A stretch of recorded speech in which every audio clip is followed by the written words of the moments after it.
Okay, good morning. നമ്മളുടെ Keezhuparamba എഡ്യൂസോൺ study സെന്ററിന്റെ online ക്ലാസ്സിലേക്ക് എല്ലാവർക്കും സ്വാഗതം. നമ്മളിന്ന് ഡിസ്കസ് ചെയ്യുന്നത് 10ാം ക്ലാസ്സിന്റെ ബയോളജിയിലെ ഫസ്റ്റ് ചാപ്റ്ററായ സെൻസേഷൻസ് ആൻഡ് റെസ്പോൺസസ് അഥവാ അറിയാനും പ്രതികരിക്കാനും എന്നുള്ള ചാപ്റ്ററാണ്. വളരെ രസകരമായ ഒരുപാട് കാര്യങ്ങൾ നമ്മൾ ദൈനംദിന ജീവിതത്തിൽ വരുന്ന വളരെ രസകരമായ കുറച്ച് അനുഭവങ്ങളെ കുറിച്ച് പറയുന്ന വളരെ രസകരമായ ഒരു ചാപ്റ്ററാണ് സെൻസേഷൻസ് ആൻഡ് റെസ്പോൺസസ്. അതുകൊണ്ട് നന്നായിട്ട് ശ്രദ്ധിച്ചിരിക്കാം. ഞാൻ ചാപ്റ്ററിലേക്ക് പ്രവേശിക്കുന്നതിന് മുന്നേ നമ്മൾ 8ാം ക്ലാസ്സിലും 9ാം ക്ലാസ്സിലും പഠിച്ച 1-2 കാര്യങ്ങൾ നിങ്ങളെ ഓർമ്മപ്പെടുത്താണ്. ഈ ചാപ്റ്റർക്ക് ആവശ്യം വരുന്നതായതുകൊണ്ട് ഞാൻ ഓർമ്മപ്പെടുത്താണ്. ഇവിടെ ശ്രദ്ധിക്കട്ടാ. നമ്മൾ 8ാം ക്ലാസ്സിൽ പഠിച്ചിട്ടുണ്ട്, ഏതൊരു ജീവിയുടെ ശരീരം ഉണ്ടാക്കിയിട്ടുണ്ടായിരിക്കുക ധാരാളം കോശങ്ങളെ കൊണ്ടാണ്. ആ കോശങ്ങളെല്ലാം കൂടിച്ചേർന്ന് കഴിഞ്ഞാൽ കലകൾ അഥവാ ടിഷ്യൂസ് ആയി മാറും. നമ്മൾ പഠിച്ചതാണ്. ഒരുപാട് കോശങ്ങൾ കൂടിച്ചേരുമ്പോൾ ഒരേ ഫംഗ്ഷൻ ചെയ്യുന്ന ഒരേ ജോലി ചെയ്യുന്ന ഒരു കൂട്ടം കോശങ്ങൾ നമ്മൾ വിളിക്കുന്ന പേരാണ് ടിഷ്യൂസ് അഥവാ കലകൾ. ഈ കലകൾ കൂടിച്ചേർന്നിട്ട് ഓർഗൻസ് അഥവാ അവയവങ്ങൾ ഉണ്ടാകുന്നു എന്ന് നമ്മൾ പഠിച്ചതാണ്. ഇത്തരത്തിൽ ഒരേ ധർമ്മം നിർവഹിക്കുന്ന ഒരു കൂട്ടം അവയവങ്ങളെ നമ്മൾ വിളിച്ചിരുന്ന പേരായിരുന്നു ഓർഗൻ സിസ്റ്റം അഥവാ അവയവ വ്യവസ്ഥ. അപ്പൊ ഒരു അവയവ വ്യവസ്ഥ എന്ന് പറഞ്ഞാൽ ആരാണ്? അതൊരു കൂട്ടം അവയവങ്ങളാണ്. എന്താണ് ആ കൂട്ടം അവയവങ്ങളുടെ പ്രത്യേകത? അവർക്ക് എല്ലാവർക്കും ഒരേ ജോലിയായിരിക്കും. അപ്പൊ ഒരു പ്രത്യേക ധർമ്മം നിർവഹിക്കുന്ന ഒരു കൂട്ടം അവയവങ്ങളെ നമ്മൾ വിളിക്കുന്ന പേരാണെന്ത്? അവയവ വ്യവസ്ഥ അഥവാ ഓർഗൻ സിസ്റ്റം. ഇത് നമ്മൾ 8ാം ക്ലാസ്സിലെ ബയോളജിയിൽ പഠിച്ചതാണ്. എന്നാൽ ഈ ഓർഗൻ സിസ്റ്റംസിന് ഒരുപാട് എക്സാമ്പിളുകൾ പറഞ്ഞാൽ ഇത് 8ാം ക്ലാസ്സിൽ പഠിച്ചതാണ്. ഓക്കെ, അപ്പോ ഈ അവയവ വ്യവസ്ഥകൾക്ക് ഒരുപാട് ഉദാഹരണങ്ങൾ നമ്മൾ 9ാം ക്ലാസ്സിൽ പഠിച്ചിട്ടുണ്ട്. ഉദാഹരണമായിട്ട് നമ്മൾ 9ാം ക്ലാസ്സിൽ പഠിച്ചിട്ടുണ്ട് ഭക്ഷണത്തിന്റെ ദഹനം എങ്ങനെയാണ് സംഭവിക്കുക, ഡൈജഷൻ ഓഫ് ഫുഡ്. അവിടെ നമ്മൾ ഡിസ്കസ് ചെയ്തിരുന്ന ഓർഗൻ സിസ്റ്റത്തിന്റെ പേരാണെന്ത്? Digestive system. ഓർമ്മ ഉണ്ടോ? ഡൈജസ്റ്റീവ് സിസ്റ്റം അഥവാ ദഹന വ്യവസ്ഥ. ഒരു കൂട്ടം അവയവങ്ങൾ ഉണ്ടായിരുന്നു. വായ, അന്നനാളം, ആമാശയം, ചെറുകുടൽ, വൻകുടൽ എന്നൊക്കെ പറഞ്ഞിട്ട് അല്ലെ, മൗത്ത്, ബക്കൽ ക്യാവിറ്റി, അതേപോലെ ഫാരിങ്സ്, അതേപോലെ oesophagus, stomach, small intestine, large intestine എന്നൊക്കെ പറഞ്ഞിട്ട്. അപ്പൊ അവർക്ക് ഒരു കൂട്ടം അവയവങ്ങളാണ് ഇല്ലേ? ആ അവയവങ്ങളുടെയൊക്കെ ധർമ്മം എന്താ? ഭക്ഷണത്തെ ദഹനം നടത്താൻ സഹായിക്കുക. അപ്പൊ ഒരു എക്സാമ്പിൾ ആണ് ആര്? Digestive system. നമ്മൾ വൃത്തിയായിട്ട് പഠിച്ചതാണ് ദഹന വ്യവസ്ഥയെ കുറിച്ച്. രണ്ടായിരുന്നു റെസ്പിറേറ്ററി സിസ്റ്റം. ഓർമ്മ ഉണ്ടോ? റെസ്പിറേറ്ററി സിസ്റ്റം അഥവാ ശ്വസന വ്യവസ്ഥ.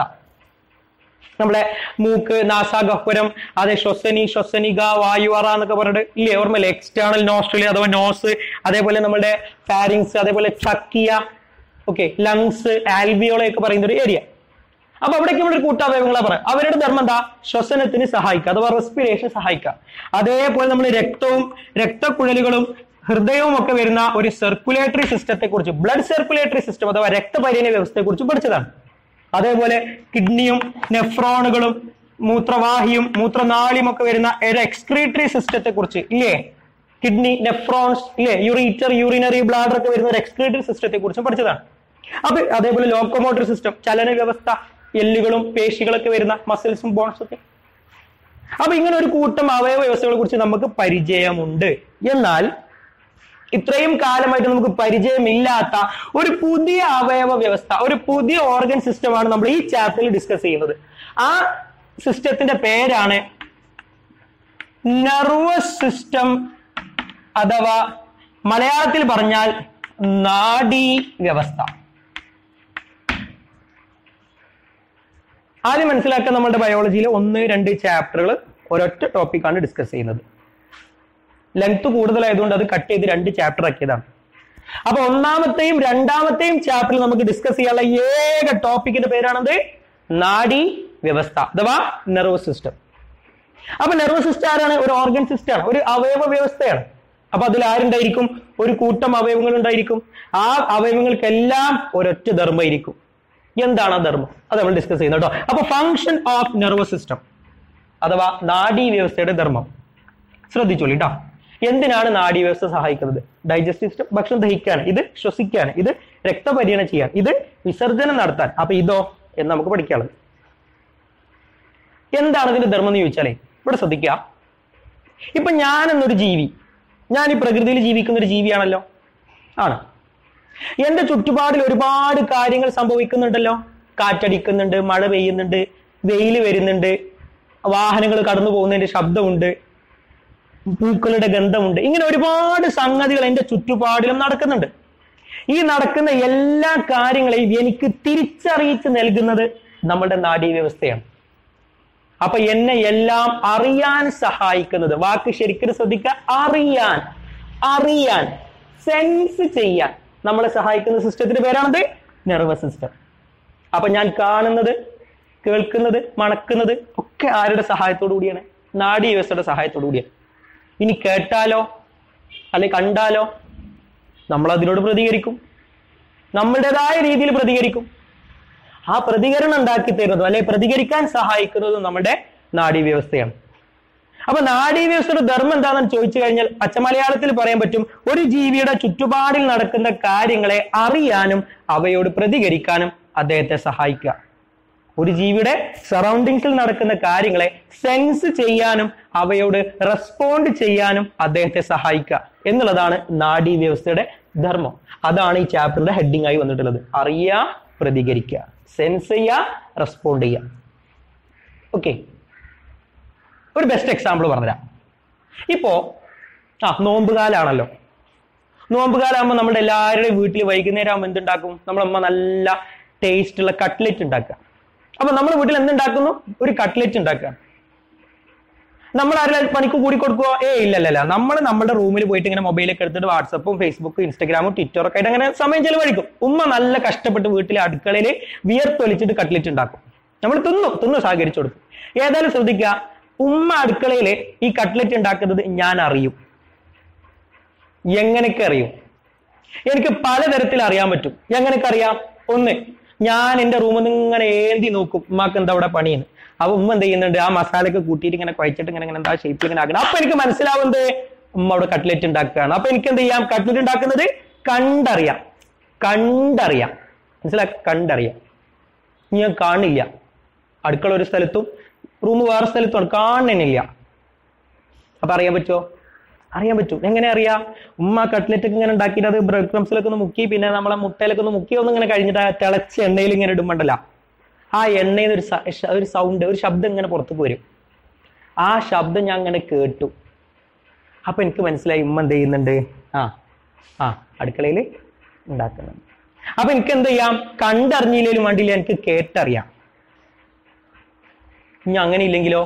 ആ എണ്ണയൊക്കെ ഇടുന്ന സമയത്ത് അതിൽ നിന്നൊരു സ്മെല്ല് ഇങ്ങനെ പുറത്തു വരും അല്ലേ? നോമ്പപ്പം മുറിച്ചാൻ തോന്നും. അങ്ങനത്തെ ചില സ്മെല്ല് ഇങ്ങനെ വരും. അപ്പൊ എനിക്ക് എന്ത് ചെയ്യാം?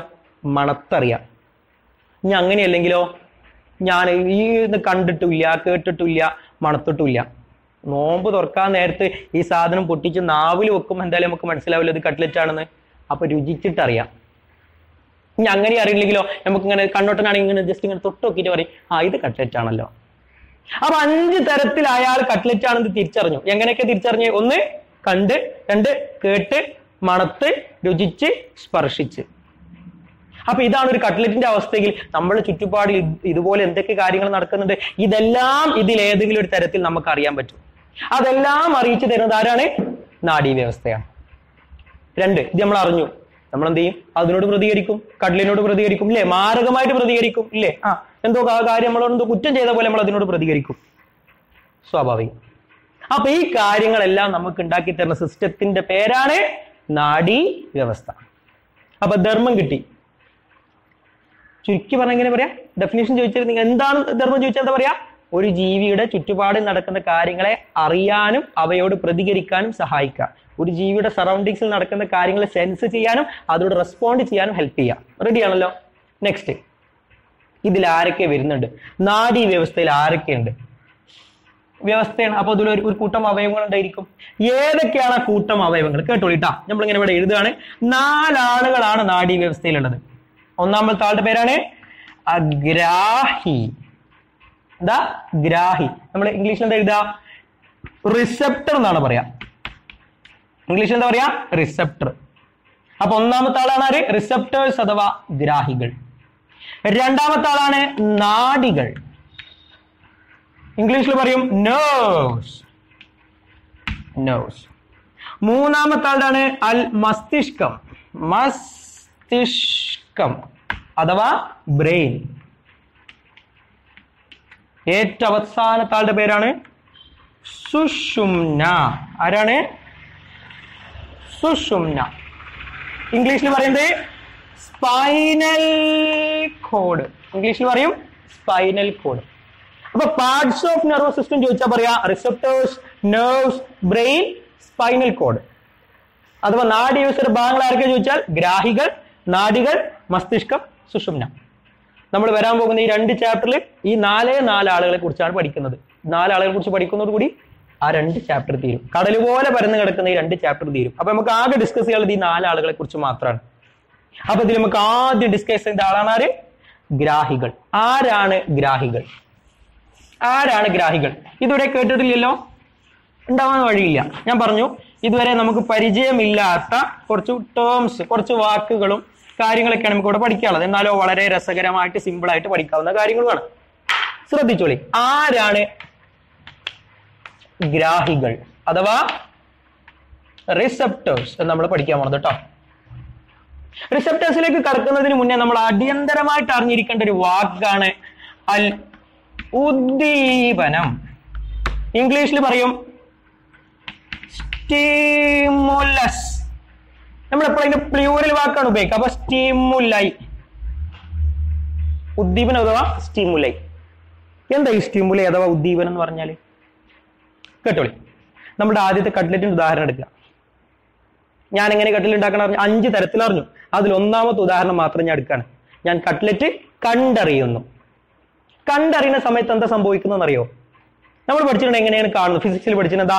പ്രകാശം വരുന്നു, പ്രകാശം നമ്മളുടെ കട്ട്ലറ്റിൽ തട്ടി പ്രതിപദിക്കുന്നു.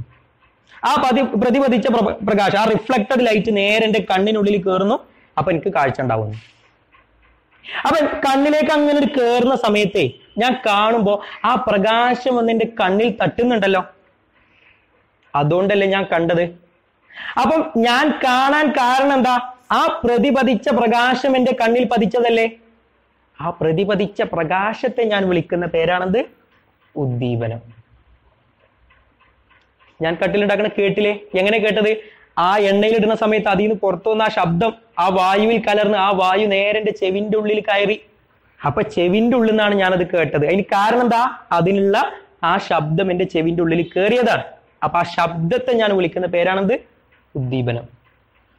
അപ്പൊ പ്രകാശം ഒരു ഉദ്ദീപനാണ്, ശബ്ദം ഒരു ഉദ്ദീപനാണ്, ഗന്ധം ഒരു ഉദ്ദീപനാണ്. ഇതൊക്കെ ഉദ്ദീപനങ്ങളാണ്. എന്തുകൊണ്ട്? ഒരു ഡെഫിനിഷൻ നമ്മൾ എങ്ങനെ കൊടുക്കുക? ഞാൻ പ്രതികരിച്ചില്ലേ? കട്ടിട്ടാണെന്ന് കണ്ടപ്പോൾ ഞാൻ പ്രതികരിച്ചു. പ്രതികരിക്കാനുള്ള കാരണം എന്താ? ഞാനത് അറിഞ്ഞതല്ലേ. പ്രതികരിക്കുന്നതിന് മുന്നേ എന്തുണ്ടാവും? അറിയലുണ്ടാവും. അപ്പൊ ഞാൻ ആദ്യം അറിയും, പിന്നെ പ്രതികരിക്കും. ഞാൻ പ്രതികരിക്കാനുള്ള കാരണം എന്താ? ഞാൻ അറിഞ്ഞതാണ്. ഞാൻ അറിയാനുള്ള കാരണം എന്താ? ആ പ്രകാശം എന്ന ഉദ്ദീപനം കണ്ണിൽ വന്നതല്ലേ. അപ്പൊ ഞാൻ ഉപയോഗിക്കുന്ന വാക്ക് ശ്രദ്ധിക്കട്ടോ. ഞാൻ പ്രതികരിക്കാൻ കാരണം ആ പ്രകാശം കണ്ണിൽ വന്നതല്ലേ. എന്നെ കൊണ്ട് പ്രതികരിപ്പിച്ചത് ആ പ്രകാശമല്ലേ. എന്നെ പ്രതികരിപ്പിച്ചത് ആ പ്രകാശമാണ്. ആ പ്രകാശം എന്ന് എന്റെ കണ്ണിൽ തട്ടിയപ്പോ ഞാൻ അറിഞ്ഞു. അറിഞ്ഞത് കൊണ്ട് മാത്രം ഞാൻ പ്രതികരിച്ചു. അപ്പൊ ഒരാളെ കൊണ്ട് പ്രതികരിപ്പിക്കുന്ന വസ്തുത എന്താണോ അതിനെല്ലാം എനിക്ക് എന്തെന്ന് വിളിക്കാം? ഉദ്ദീപനം എന്ന് വിളിക്കാം. ഒരാളിൽ പ്രതികരണങ്ങൾ ഉണ്ടാക്കേണ്ടത് എന്താണോ അതിന് മുഴുവൻ വിളിക്കാം എന്തെന്ന്? ഉദ്ദീപനം. അപ്പൊ പച്ചമലയാളത്തിൽ നമ്മളൊരു നിർവചനം കൊടുക്കുക എങ്ങനെ അറിയോ?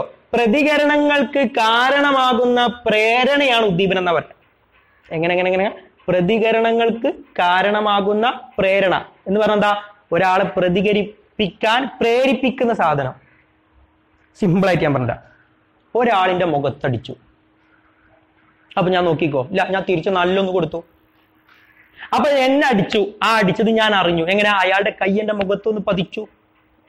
അപ്പൊ ആ സ്പർശനം എന്റെ മുഖത്ത്. അപ്പൊ ഞാൻ അറിഞ്ഞു. അറിഞ്ഞതുകൊണ്ട് ഞാൻ പ്രതികരിച്ചു.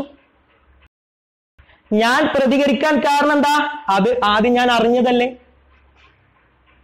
ആ അറിയാനുള്ള കാരണം എന്താ? ആ കൈ വന്നിവിടെ സ്പർശിച്ചതല്ലേ. അപ്പൊ ആ സ്പർശനമാണ് ഉദ്ദീപനം. കിട്ടി. എങ്ങനെ? ആ സ്പർശനമാണ് ഉദ്ദീപനം. ആ സ്പർശനം കാരണമാണ് ഞാൻ പ്രതികരിച്ചത്. എന്നെ പ്രതികരിക്കാൻ പ്രേരിപ്പിച്ചത് ആ സ്പർശനാണ്.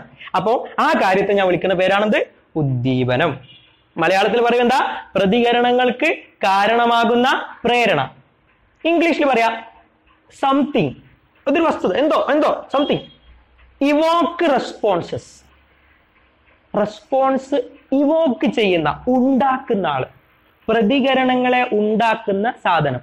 അതാണ് നമ്മൾ ഈ മലയാളത്തിൽ എന്ത് പറഞ്ഞ പ്രതികരണങ്ങൾക്ക് കാരണമാകുന്ന പ്രേരണ. അത് മലയാളം മീഡിയക്കാർക്ക്. ഇംഗ്ലീഷ് മീഡിയക്കാർക്ക് എന്താണ്? Something Evoque responses. അപ്പൊ ഇത് നമുക്ക് എപ്പോഴും ഈ 2 ചാപ്റ്ററിലും അടിമുടി ആവശ്യം വരുന്ന ഒരു വാക്കാണ് ഉദ്ദീപനം. ഇത് കൈവിട്ട് പോരുത്. ഇത് കൈവിട്ട് പോയാൽ ഈ ചാപ്റ്റർ കൈവിട്ടു പോകും.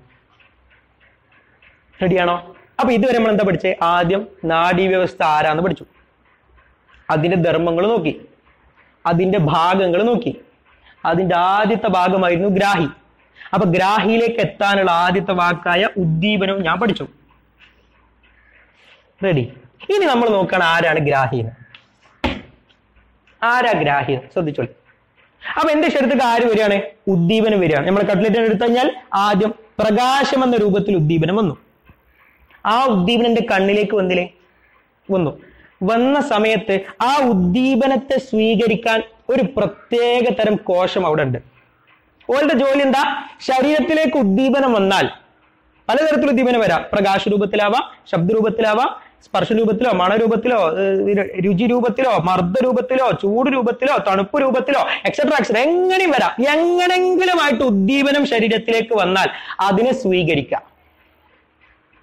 അങ്ങനെ ഉദ്ദീപനങ്ങളെ സ്വീകരിക്കാൻ കഴിവുള്ള പ്രത്യേക കോശങ്ങളെ നമ്മൾ വിളിക്കുന്ന പേരാണെന്ത്?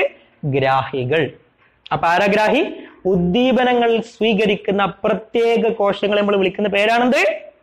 ഗ്രാഹികൾ. Specialized cells that can receive stimuli. Stimuli receive ചെയ്യാൻ പറ്റുന്ന സ്പെഷ്യലൈസ്ഡ് സെൽസിനെ നമ്മൾ വിളിക്കുന്ന പേരാണെന്ത്? റിസപ്റ്റേഴ്സ്. അപ്പൊ എന്താ ഇവിടെ ശ്രദ്ധിച്ചോളി. അപ്പൊ എന്റെ ശരീരത്തിലേക്ക് ആര് വരുന്നു? പ്രകാശം എന്ന ഉദ്ദീപനം വരുന്നു. അതിനെ ആര് സ്വീകരിക്കുന്നു? ഗ്രാഹികൾ സ്വീകരിക്കുന്നു. പക്ഷെ നിങ്ങൾ ആലോചിച്ച് നോക്കി, ഞാനിപ്പോ പല ടൈപ്പ് ഉദ്ദീപനങ്ങൾ പറഞ്ഞില്ലേ? പ്രകാശം, ശബ്ദം, മണം, രുചി, സ്പർശനം, ഇങ്ങനെ പല ടൈപ്പ് ഉണ്ട്. ഇതിനെല്ലാത്തിനെയും സ്വീകരിക്കുക ഒരേ തരം ഗ്രാഹികളായിരിക്കോ വ്യത്യസ്ത തരം ഗ്രാഹികളായിരിക്കോ? ഇപ്പൊ ഒരു കാര്യം ആലോചിച്ച് നോക്കുക. നമുക്ക് കണ്ണുകൊണ്ടേ കാണാൻ പറ്റുള്ളൂ. അതിന് കാരണം എന്താ? പ്രകാശം എന്നൊരു ഉദ്ദീപനം വന്നാൽ അതിനെ സ്വീകരിക്കാൻ ഗ്രാഹികൾ വേണം. അതിനെ സ്വീകരിക്കുന്ന ഗ്രാഹികൾ എവിടെ മാത്രമേ ഉള്ളൂ? കണ്ണിൽ മാത്രമേ ഉള്ളൂ. അതുകൊണ്ട് നമുക്ക് കണ്ണുകൊണ്ട് മാത്രമേ കാണാൻ പറ്റുള്ളൂ. ചെവി കൊണ്ട് നമുക്ക് കേൾക്കാൻ മാത്രമേ പറ്റുള്ളൂ. അതിന് കാരണം എന്താ? ചെവിയിലേക്ക് വരുന്നത് ശബ്ദം എന്ന ഉദ്ദീപനാണ്. അതിനെ സ്വീകരിക്കാൻ കഴിവുള്ള കോശങ്ങൾ എവിടെയുള്ളൂ? ചെവിയിലേ ഉള്ളൂ. അപ്പൊ ഞാൻ ചോദിക്കട്ടെ, എന്താ ചെവി കൊണ്ട് കാണാൻ പറ്റാത്തത്? ചെവി കൊണ്ട് കാണാൻ പറ്റാത്തതിന് കാരണം സിമ്പിളാണ്. ചെവിയിലേക്ക് ആര് വരുന്നുണ്ട്? പ്രകാശം എന്ന ഉദ്ദീപനം വരുന്നുണ്ട്.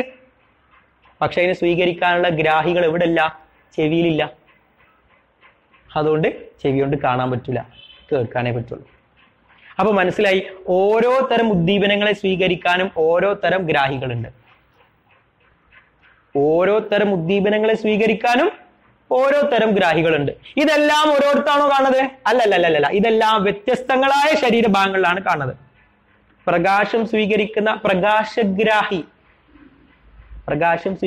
പ്രകാശഗ്രാഹി, അതിന് നമ്മൾ ഫോട്ടോ റിസപ്റ്റർ എന്നാ പറയാ. ഫോട്ടോ റിസപ്റ്റേഴ്സ് അത് നമ്മൾ കണ്ണിലാകും. അതുകൊണ്ട് കണ്ണുകൊണ്ട് കാണാം. ശബ്ദം എന്ന ഉദ്ദീപനത്തെ, ശബ്ദം എന്ന സൗണ്ട് എന്ന സ്റ്റിമുലൈ റിസീവ് ചെയ്യുന്ന ശബ്ദഗ്രാഹികൾ അത് നമ്മൾ ചെവിയിലുള്ളത്. അതുകൊണ്ട് നമുക്ക് ചെവി കൊണ്ട് മാത്രം കേൾക്കാം. സ്മെല്ല് റിസീവ് ചെയ്യുന്ന, മണം സ്വീകരിക്കുന്ന ഘ്രാണഗ്രാഹികൾ നമ്മുടെ മൂക്കിലുള്ളത്. അതുകൊണ്ട് മൂക്കോട്ട് മാത്രം മണക്കാം. എക്സ്ട്രാ പണിയൊന്നും പറ്റൂല. സ്പർശനം, വേദന, ചൂട് ഇതൊക്കെ സ്വീകരിക്കുന്ന ഗ്രാഹികൾ നമ്മുടെ ത്വക്കിലാണ്, സ്കിന്നിലുള്ളത്. അതുകൊണ്ട് ഇതുകൊണ്ട് ഇതൊക്കെ അറിയാൻ പറ്റും. മനസ്സിലായല്ലോ? അപ്പോൾ ഈ വ്യത്യസ്ത തരം ഗ്രാഹികളെ കുറിച്ച് നമ്മൾ 2ാമത്തെ ചാപ്റ്ററിൽ ഡീറ്റെയിൽ ആയിട്ട് നോക്കുന്നുണ്ട്. എന്താ ഗ്രാഹി എന്ന് മനസ്സിലായല്ലോ? ഉദ്ദീപനങ്ങൾ സ്വീകരിക്കുന്ന ആള്. എല്ലാ തരം ഉദ്ദീപനങ്ങളെ സ്വീകരിക്കാനും ഒരേ ഗ്രാഹിയല്ല, വ്യത്യസ്തങ്ങളായ ഗ്രാഹികളാണ്. അത് ശരീരത്തിന്റെ വ്യത്യസ്തങ്ങളായ ഭാഗങ്ങളിലാണ് കാണപ്പെടുന്നത് എന്ന് മാത്രം മനസ്സിലാക്കിയാൽ മതി. ഇപ്പോ ബാക്കി ഓരോ കണ്ണിനെ കുറിച്ചും ചെവിയെ കുറിച്ചും ഒക്കെ ഡീറ്റെയിൽ ആയിട്ട് നമുക്ക് 2ാമത്തെ ചാപ്റ്ററിൽ പഠിക്കാനുണ്ട്. അപ്പൊ ഇതോടെ നമ്മൾ എന്ത് കംപ്ലീറ്റ് ചെയ്തു? ഗ്രാഹികൾ എന്നുള്ള ടോപ്പിക് കംപ്ലീറ്റ് ചെയ്തു. അപ്പൊ ആരാണ് ഉദ്ദീപനം? ഒരാളിൽ പ്രതികരണങ്ങൾ ഉണ്ടാക്കുന്ന ഏത് സംഗതിയാണോ അതിനെ നമ്മൾ വിളിക്കും ഉദ്ദീപനം.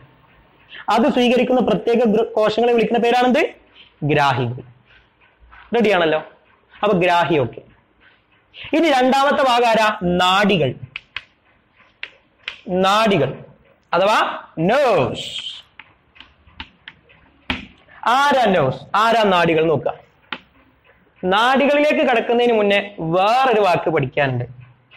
അതിന്റെ പേരാണ് ആവേഗം. ഇംഗ്ലീഷിൽ പറയും ഇംപൾസ്. ഇംഗ്ലീഷിൽ പറയുന്ന വാക്കാണെന്ത്? ഇംപൾസ്. എന്താണ് ആവേഗം എന്ന് പറഞ്ഞാൽ? ശ്രദ്ധിച്ചോളൂ. ഇപ്പോ ആ പ്രകാശത്തിന്റെ കാര്യം എടുക്കാം. അപ്പൊ പ്രകാശം എന്ന ഉദ്ദീപനം വരുന്നു. അതിനെ കണ്ണിലെ പ്രകാശത്തിന്റെ ഗ്രാഹികൾ സ്വീകരിക്കുന്നു.